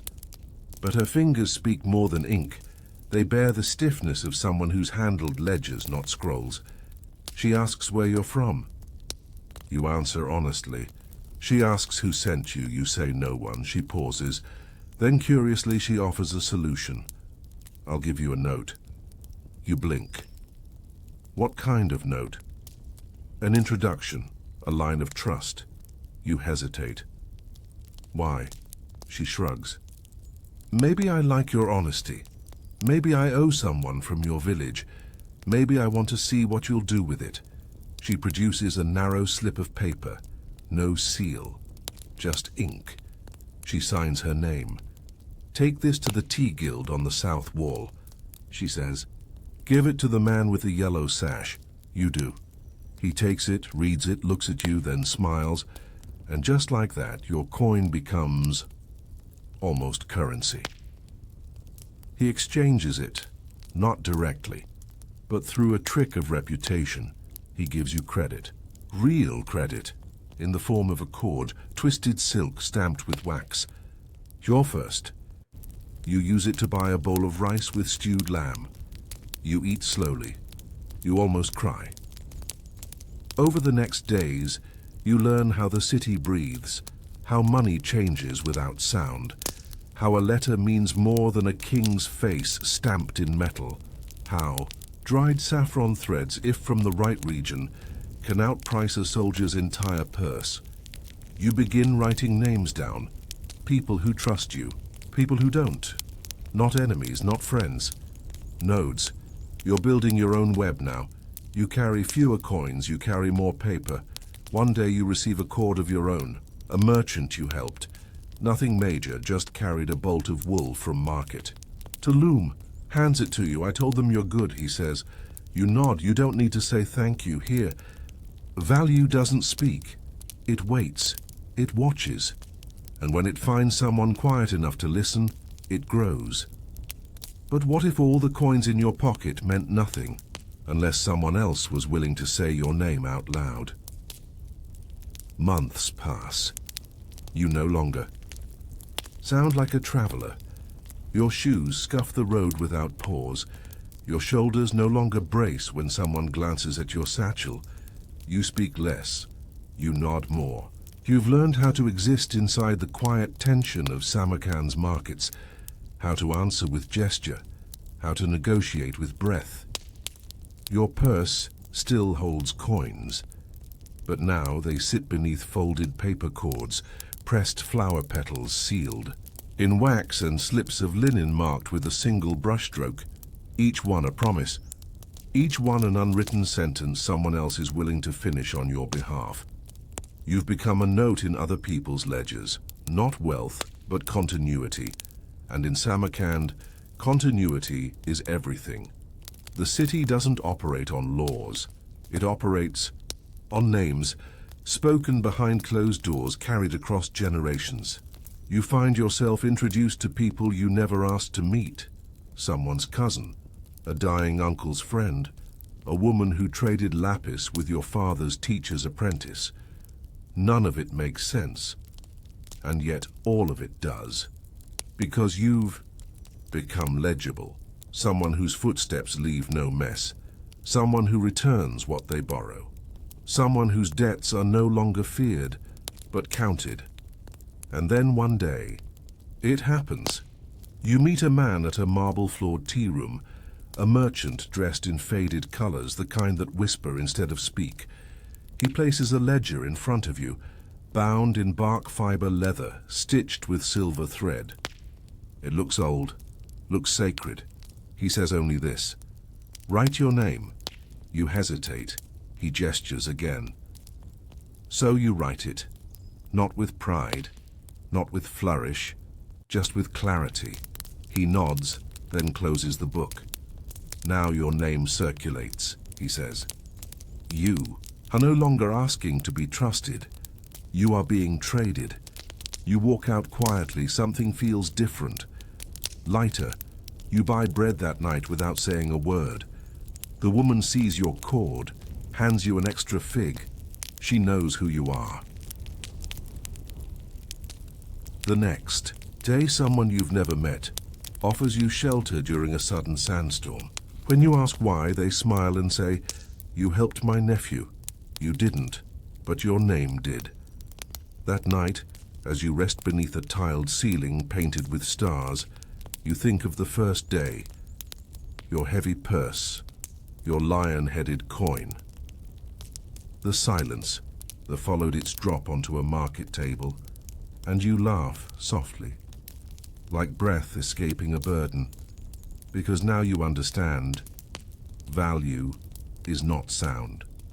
It is memory, and memory travels faster than metal. Later, as you prepare to leave Samarkand, you gather your things. You pack the paper slips carefully. You leave the coins behind. All of them. You place them in a clay bowl near the inn's door. Someone else will pick them up. Maybe someone like you once were, traveling alone, full of belief that weight means worth. Let them learn. Let them listen. Because somewhere down the road, a baker or a weaver or a guard at the city gate will ask them, "Whose name do you carry?" And they'll understand.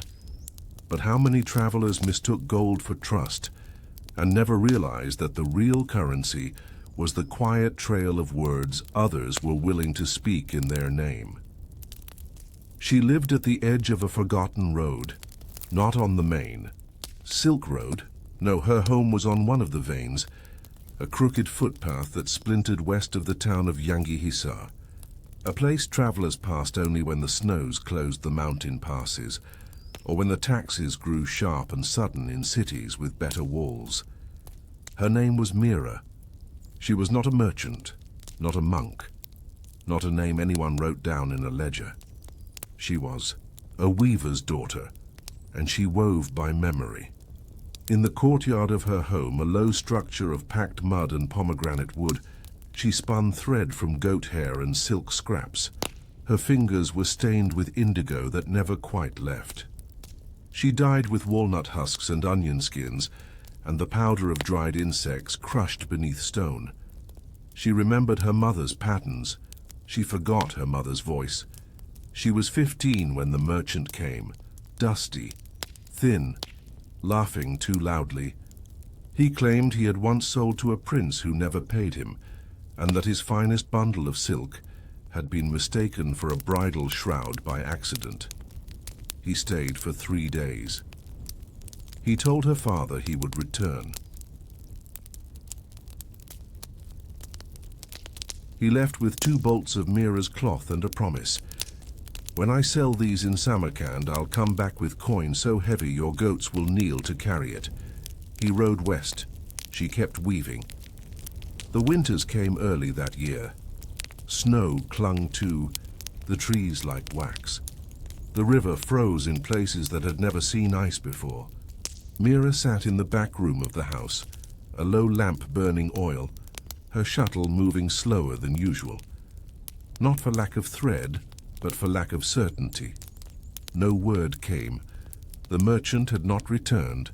Neighbors said nothing. No one expected much of travelers. Promises melted faster than the spring snow, but Mira believed, not in his stories, not in his face, but in the weight of the cloth he took with him. She had felt it, seen it shift in his hands. That was hers. She had pulled it from raw silk, stained it over boiling dye pots, cut it from wider bolts to save the best parts. Surely that would matter. Surely someone would notice. The next spring, a traveler came through, an old man selling sesame cakes and combs made of horn. Mira asked if he had been to Samarkand. He had. She asked if he had seen a merchant with a laughing voice. He had seen many. She asked if any of them had spoken of Yangi-Hisar, or a girl who wove in walnut dye. He said no, but he offered her a comb for free. She took it. She went back to weaving. The next year her father died, not suddenly, not slowly, just steadily. His hands stiffened, his back bent, his breath became shallow. One morning he failed to rise. Mira dressed him in his best coat, one she had mended 12 times, and laid him beneath the poplar tree. The village offered no graveyard, only a rise in the earth where the stones shifted just enough to take in the forgotten. She buried him there. Still, she wove, not to sell, not anymore, but to remember. One day, a stranger arrived, a young woman, skin wind-burned, eyes sharp. She carried no goods, only a satchel of letters and a coin pouch too small to matter. She said she had heard of Mira's cloth. Mira asked where. North of Dunhuang, the woman said. In the hand of a dying monk. Mira laughed. She hadn't meant to. How did he have it? She asked. The woman shrugged. Said it came from Samarkand. A merchant brought it and claimed it was dyed by a ghost. Mira paused. The woman continued. He said the color never faded. Mira walked inside, opened a wooden chest, and brought out a bolt she had saved. Same dye, same weave. She handed it to the woman. No payment, Mira said. Just tell me, does the thread still hold? The woman ran her fingers across it. It does, she said. Mira nodded. That night, she did not light the lamp. She sat in the dark, letting her fingers run across the grain of the last cloth she had woven, not because she missed the merchant. Not because she expected coin, but because she now knew the thread had traveled farther than the man, and that was enough. But who truly carries value, the one who promises riches, or the hands that shape something lasting, unseen and unpaid? Mira did not weave for trade anymore. She wove because her fingers remembered what her mind sometimes forgot. When she was tired, they still moved. When she was hungry, they still twisted thread. When she was alone, truly alone, with only the wind outside and the scraping sounds of snow melting off the roof, her fingers still pulled patterns into being. They wove grief. They wove silence. But sometimes they wove hope, too, though she would never admit that. By now, Mira was no longer a girl. She was a woman with creases beneath her eyes and the strength to carry water with one hand and turn the loom with the other. She spoke little. She rarely laughed. But the patterns she spun had become more intricate than even her mother had made. The color of ash bark, the sheen of cold river water, the deepest red that could still dry without cracking. She knew all of them now. No merchant had ever returned for them. But still, she wove. And then, one spring, something strange happened. Letter arrived, carried not by a trader or courier, but by a boy with cracked heels and a nervous expression. He said nothing, just held out a paper scroll tied in blue string. Then he turned and ran before she could speak. The handwriting was unfamiliar, but the words were not. To the weaver who waits, I am not the one who promised to return. He is long gone, and the road has no memory of him. But your cloth reached me. I do not know your name, but I know your hands. I've seen their work. I've sold it, wrapped bodies in it, stitched banners with it. I've seen your threads hold through, rain and rot and time. You don't know me, but I know you've been waiting. I cannot offer coin, but I offer truth. The road carries liars, but your cloth speaks clearly. A stranger on the western wind.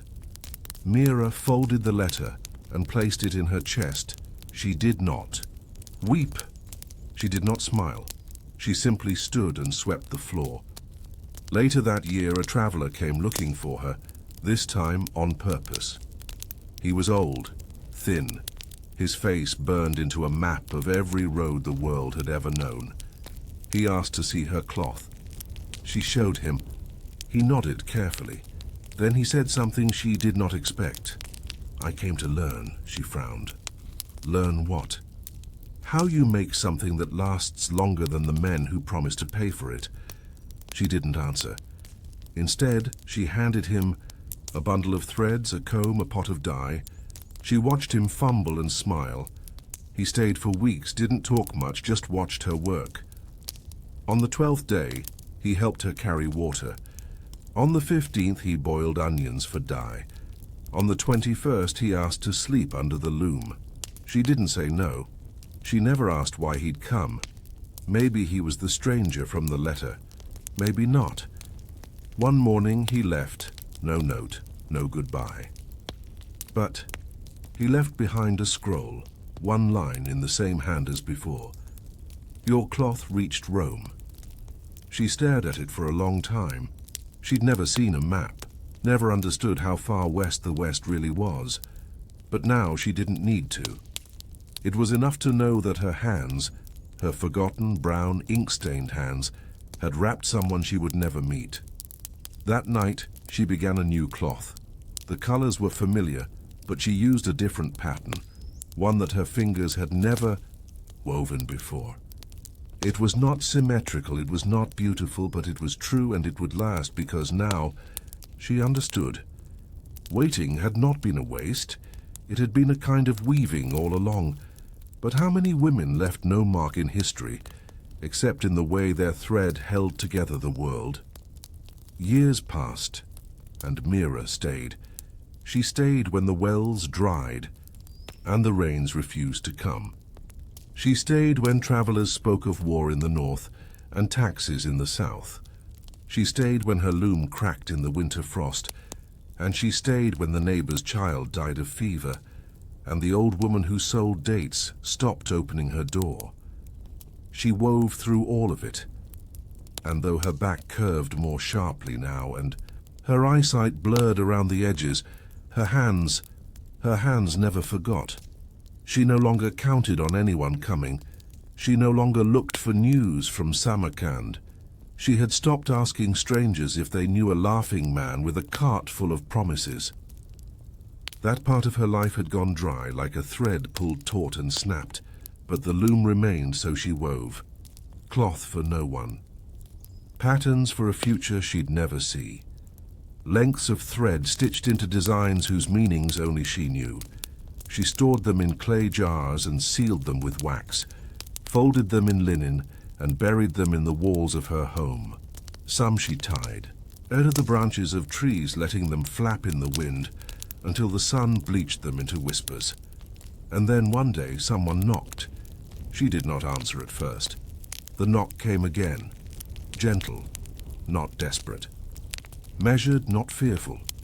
She opened the door, and there beneath the eaves stood a girl, 16 maybe, dust on her cheeks, fingers wrapped in cloth like a weaver. She carried no bundles, no letters, just a bolt of fabric in her arms. Mira stepped aside. Let her in. The girl said nothing. She placed the bolt on the floor and unfurled it. It was Mira's cloth, her colors, her weave, her thread, but not her hands. Someone had copied her, or maybe not copied, maybe remembered. The girl spoke finally. My mother gave it to me, she said. Mira nodded. She said you taught her, the girl added. Mira raised an eyebrow. I've taught no one. She said your cloth held her together when nothing else did. Mira stepped closer. The girl unfolded another layer. Beneath it, a design Mira had once made only once, years ago, out of sorrow. The one with the broken tree and the spiraling wind. She'd buried that piece under the floor. She never saw it again.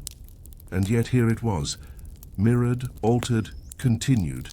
The girl placed it in Mira's lap. I came to learn, she said. Mira sat down. Her bones ached. Her fingers twitched. She pointed to the dye pots. And so it began again. Not for trade, not for praise, but because someone had waited, just like Mira had. Someone had felt the fabric and thought, this is not forgotten. Over the following months, the icy girl wove clumsily. Her lines broke, her colors ran, but she stayed, she learned. She carried water, she fed the chickens. She burned her fingers on hot pots and laughed too much. Mira didn't mind. Sometimes in the evening they would sit beneath the fading sky and watch the wind move the scraps Mira had tied to the trees years ago. Now pale, soft, fragile things, barely holding on. The girl asked once, do you think the merchant ever meant to return? Mira didn't answer. She just held up a new thread, nodded toward the loom and said, let's see if you can make this hold. When Mira died, there was no ceremony, no priest, no temple. There was a weaver here once. She made patterns no one else could. Her cloth traveled farther than her feet ever did. They wouldn't mention the waiting. They wouldn't know the silence, but the fabric would speak, and it would still hold, because somewhere, in the folds of trade and history and silence, one woman's patience had become a pattern that could not be unwoven. But how many lives on the Silk Road went unrecorded, stitched into the world not with ink, but with thread that never frayed? You carried pepper, not silk, not jade, not gold, coins or scrolls sealed by empires. Just pepper, black, dry, wrinkled like burnt berries. A sack of it strapped to your donkey's side, tied in triple layers of linen to keep it dry. It didn't look like much, but it might as well have been. Treasure. You were not the owner of this cargo. You were hired, a transporter, a name no one remembered in the contract, but the one expected to bleed if the cargo didn't arrive. You didn't ask where it came from, only that it came from far south, on ships that reeked of salt and wood rot. You didn't ask what it would buy, only that people would kill for it. You carried it across the Kunjerab, and every man you passed looked at your donkey the way wolves look at sheep. The road wasn't paved. There wasn't even a road most of the time, just hard-packed dust where the wind carved patterns like calligraphy into the ground. You followed it by habit, not sight. 3 days out of Gilgit, a man followed you. You didn't see his face, just heard the cough. Not close, not far. Just near enough to remind you you weren't alone. You didn't stop, not even to rest. Your legs burned, your lips cracked. The skin on your neck peeled from sun and wind and silence. But you didn't stop, because you knew what you carried and what it meant. Pepper was more than a spice. In some cities it replaced coin. In others it was medicine, trade offering, symbol of hospitality, and, if ground finely enough, poison. It could preserve meat, warm the belly, flavor stale rice, cure a toothache, or mask the taste of bad water. It was value that could hide, and people knew it. That night, you tied the donkey tighter than usual. You didn't sleep, just leaned against a stone wall, dagger under your cloak, ears full of every sound that didn't belong. The cough came again, closer. You rose before dawn, didn't even check your feet for blisters. You just walked. The next day, you reached a broken caravan outpost. 3 crumbling walls, 1 half-fallen beam, and a well with no rope. A group of travelers rested there. 4 men, 2 women, 1 child. The kind who carried nothing but eyes that watched too carefully. You nodded. They nodded back. You tied your donkey inside what had once been a kitchen. You didn't eat. You didn't speak. One of the men sat near your fire without asking. He didn't touch your food, he just stared at the fire. You carry spice? He asked. Your heart stopped. You didn't answer. Smells like it, he said. Or maybe I just remember what it used to smell like. You nodded, slowly. He didn't ask again. That night, one of the linen knots on the sack was looser than before. Not undone. Just shifted. You retied it. You added a stone to your sleeping roll to make it look like you were there. Then you hid behind the wall. You waited. An hour later, the man moved. Quietly. Confidently. He stepped into the room. Reached for the donkey's harness. You said nothing. You didn't need to. The glint of your blade was enough. He froze, turned, and smiled. Worth dying for? You didn't blink. He backed out slowly. You didn't see him again. You left before dawn. The donkey limped now. You adjusted the load, but it wouldn't make the full route at this pace. You considered dumping the sack. It wasn't yours. No one would know. Maybe you'd say it was stolen. Maybe you'd cry. You could even cut your own skin, make it look real. But then what? What would you return with? Your life? What was that worth? compared to what they paid you to carry. You kept walking. And you remembered the words of the spice agent who handed you the sack. Every step you take with this is worth more than anything you'll ever own. But the moment you think that makes you important, you're already dead. But who truly owned the value? The man who grew it, the one who sold it, or the quiet figure who bled to carry it across the mountains? The donkey collapsed at dusk. You had been watching its steps grow shorter for half the day. Its knees had begun to buckle going downhill, which meant the end was near. When it finally folded to the ground, it didn't cry out. It simply stopped. Quiet. Final. You didn't curse, didn't shout, just stood beside it, staring at the sack of pepper, now heavier without legs to carry it.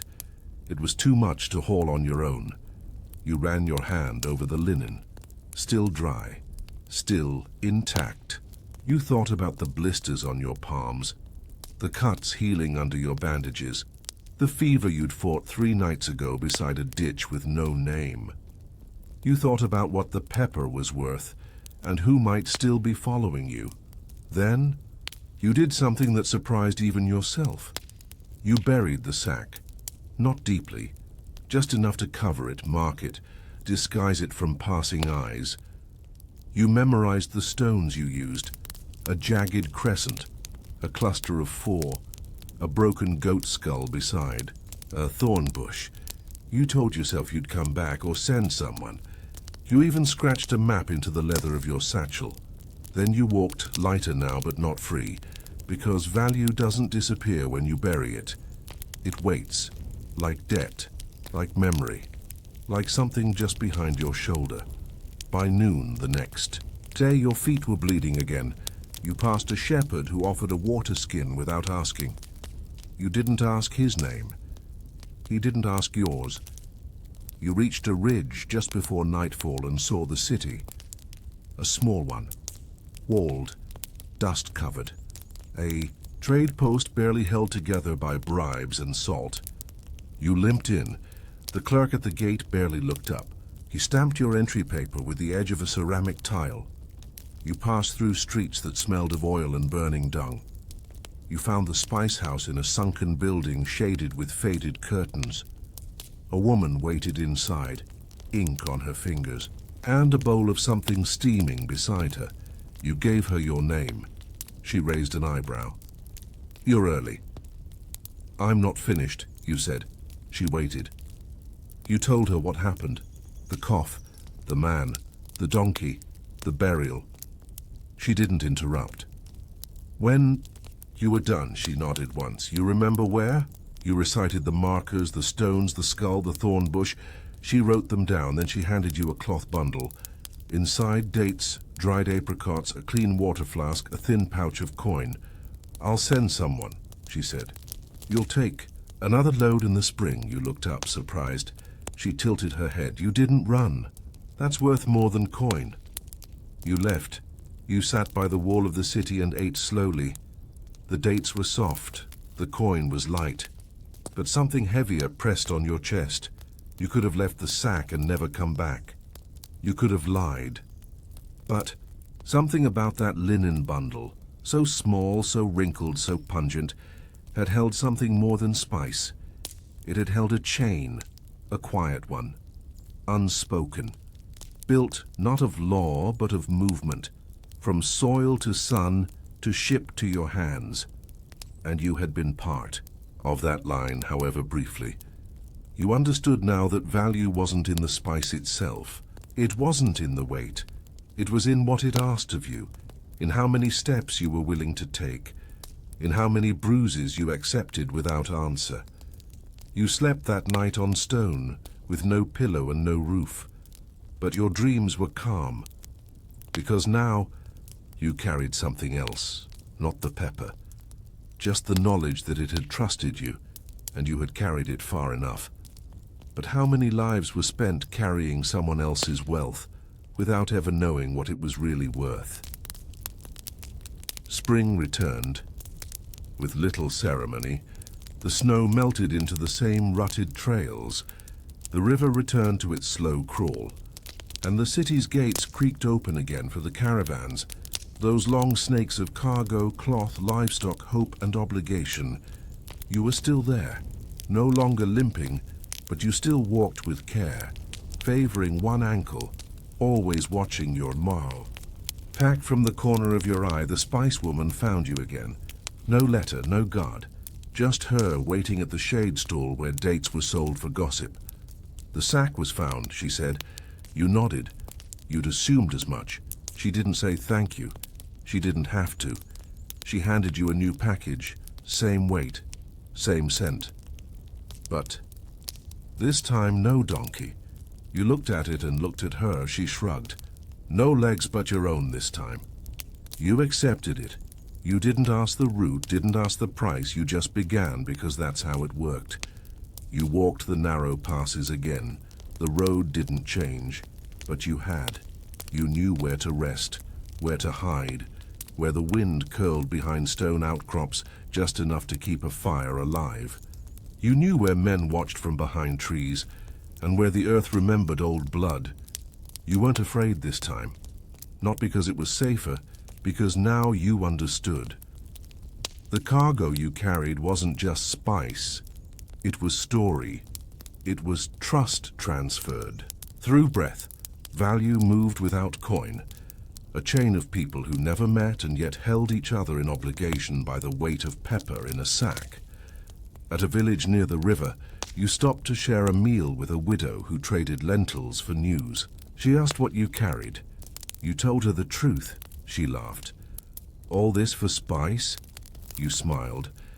It's never just spice. 2 days later, a young man joined you. He said nothing for a long time, just walked a few paces behind, watched. Your pace, matched your step. Finally, one night near the fire, he asked, "You work for her?" You nodded. You gave him a smaller bundle, let him try. At first he fumbled, misjudged weight, misplaced rope knots, dropped the bag once into a stream. But you didn't scold him because someone had once not scolded you. He got better. He learned how to walk, quieter, how to spot loose stones, how to listen for animals that weren't part of the land. When you reached the city, he delivered the bundle himself. The woman raised an eyebrow when she saw him. He bowed awkwardly. She looked at you. You nodded. He's ready. She handed him a coin pouch. He blinked like he didn't expect it. She smiled faintly. No one ever does. He looked to you again. You said nothing, just tied your cloak and stepped back into the road. A few days later, another load, another path. You met more faces, carried more spice. You started carving lines into wood as you walked, marking how many days you traveled, how many bundles delivered. Not because you were counting coin, but because each scratch felt like a stitch in a wider cloth. One day while resting in the hills, you opened an old sack. Inside was a note, written in a different hand than hers. You are the reason this has value, not the weight, not the name, the carrying. You folded the note, you didn't smile, but your hands were steadier. Years passed. One day you couldn't carry anymore. Not far, not fast, but that was all right because by then others were walking, carrying loads you'd once carried, using paths you once cleared, tying knots the way you taught them. No monuments, no record books. But someone, somewhere, would eat a meal warmed with the pepper you'd carried across a mountain. Unseen, unnamed, unpraised. And they'd never know the blisters, never know the silence, only the warmth. And that would be enough. Because on the Silk Road, wealth did not move by gold or sword or ink. It moved on feet. But how many fortunes were built on backs no one ever named, backs that bent, blistered, and bled, just to carry a spice warm enough to forget them? You were never meant to be remembered. That's not why you walked. You walked because the scrolls told you to, because a voice in your chest, quiet but certain, whispered that truth needed to be carried, not spoken. Because There were too many. Questions and the answers were never in cities. Always in silence, always in stone. Your name was Chenshu. You were a monk of the fading kind, not the kind who taught from platforms or blessed the crops during the rains. You did not chant in courts or stand beside dying generals. You were the kind that copied. By candlelight, with ink that stained your sleeves. In Dunhuang you served beneath the hill caves, not inside the Mogao grottos where the murals bloomed like heaven. Those were for pilgrims and painters and records of glory. You worked below, in the quiet rooms with brittle bamboo mats and silence that cracked like dry wood. You copied the same scroll 5 times, the Prajnaparamita Sutra, the perfection of wisdom. You copied it from a fading manuscript that arrived from the East on horsehide and silk, translated from Sanskrit into a form your teacher called too loose to save. You were to save it. You dipped your brush. You began. Each morning began in stillness. You swept the floor before you touched the scroll. You sharpened the bamboo stylus with a stone your father once gave you, his only gift. You traced each character as though it were breath, meant to rise, disappear, and return. You made no mistakes, because you couldn't. Mistakes didn't just mean dishonor, they meant misinterpretation. A flawed phrase could fracture a generation's belief. A single curve of a stroke could shift meaning from emptiness to form. So you copied slowly, and in your silence, the walls began to speak, not in words, in echoes. Footsteps that stopped just outside your door and vanished, the flutter of scrolls where no wind moved, a whisper sometimes, your name, or someone's. You never looked up, because you were taught. Monks don't chase ghosts. We record them. One day, a scroll arrived without notice, bound in red twine, wax-sealed, marked only with a symbol you didn't recognize. You opened it. It wasn't a sutra. It was a story, a travel account, a merchant describing his journey from India to China, his cargo, the names of the towns, the price of saffron on the 3rd moon of the year. You shouldn't have read it, but you did. Twice. The man had seen things you'd only heard sung in verses. Elephants crossing rivers, women painting prayers onto the sides of caravans, spices, sold for kisses, a temple carved into a mountain where no god answered. You read it again and you wept. You weren't sure why. Your teacher found you the next day with the scroll still open. He didn't punish you. He only said, if you wish to, walk as a monk, not as a man. You left 2 weeks later. You took nothing but a copy of the story, your own in careful ink, and a satchel with dried rice and pressed tea leaves. You walked west, not to find the merchant, not even to see the temple, but to listen, to hear what wasn't written, what the ink forgot. And that's how you came to the cave, a small one, not carved like Mogao, just hollowed stone, but there were marks, scratches, lines, faded paint, not words, not prayers, just had presence. You sat there for 2 days, ate nothing, drank meltwater, and finally one night you heard the voice again, not yours, not human, but shaped like memory.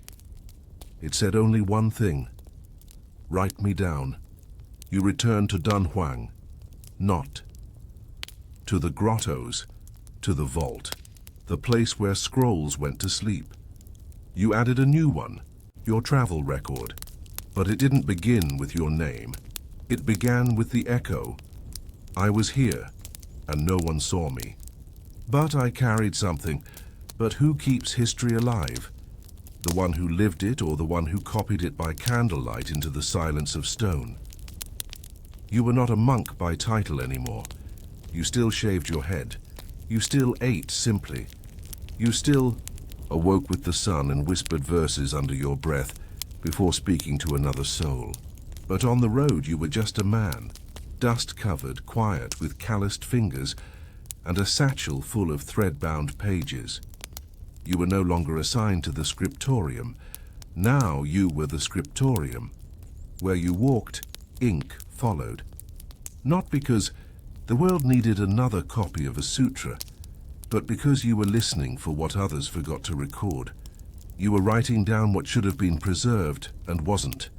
You passed caravans that never stopped, men who carried wealth and feared. No gods, only taxes. They called you Cloudfoot and Pagewalker. You responded with a bow. You never asked for food, but sometimes they left it anyway. Loaves of hard bread, a handful of pistachios, once even a dried orange rind that tasted like warmth. And a town west of Yarkand, you visited a shrine. It had no roof. The walls were chipped, the statue broken at the neck. But the floor was swept. Recently. You knelt anyway. You wrote nothing there, only bowed, because some places asked only to be remembered by presence, not record. But the silence followed you. That echo, that hush in the breath, just after someone leaves the room. The weight of an unfinished thought. You felt it most at night, when the fire died down and the sky was so full of stars, it made you feel like a comma in a sentence that had no end. You passed through Dunhuang once again, years later. The city had changed. The gate guards didn't recognize you. A merchant's son now sat in the tea house where your teacher once took quiet meals. The scriptorium had been moved, its shelves crowded, the scrolls stacked poorly, like market wares. You didn't linger. You visited the lower caves, at dusk, long after the last of the pilgrims had gone. The sun cast its last gold along the edge of the cliffs,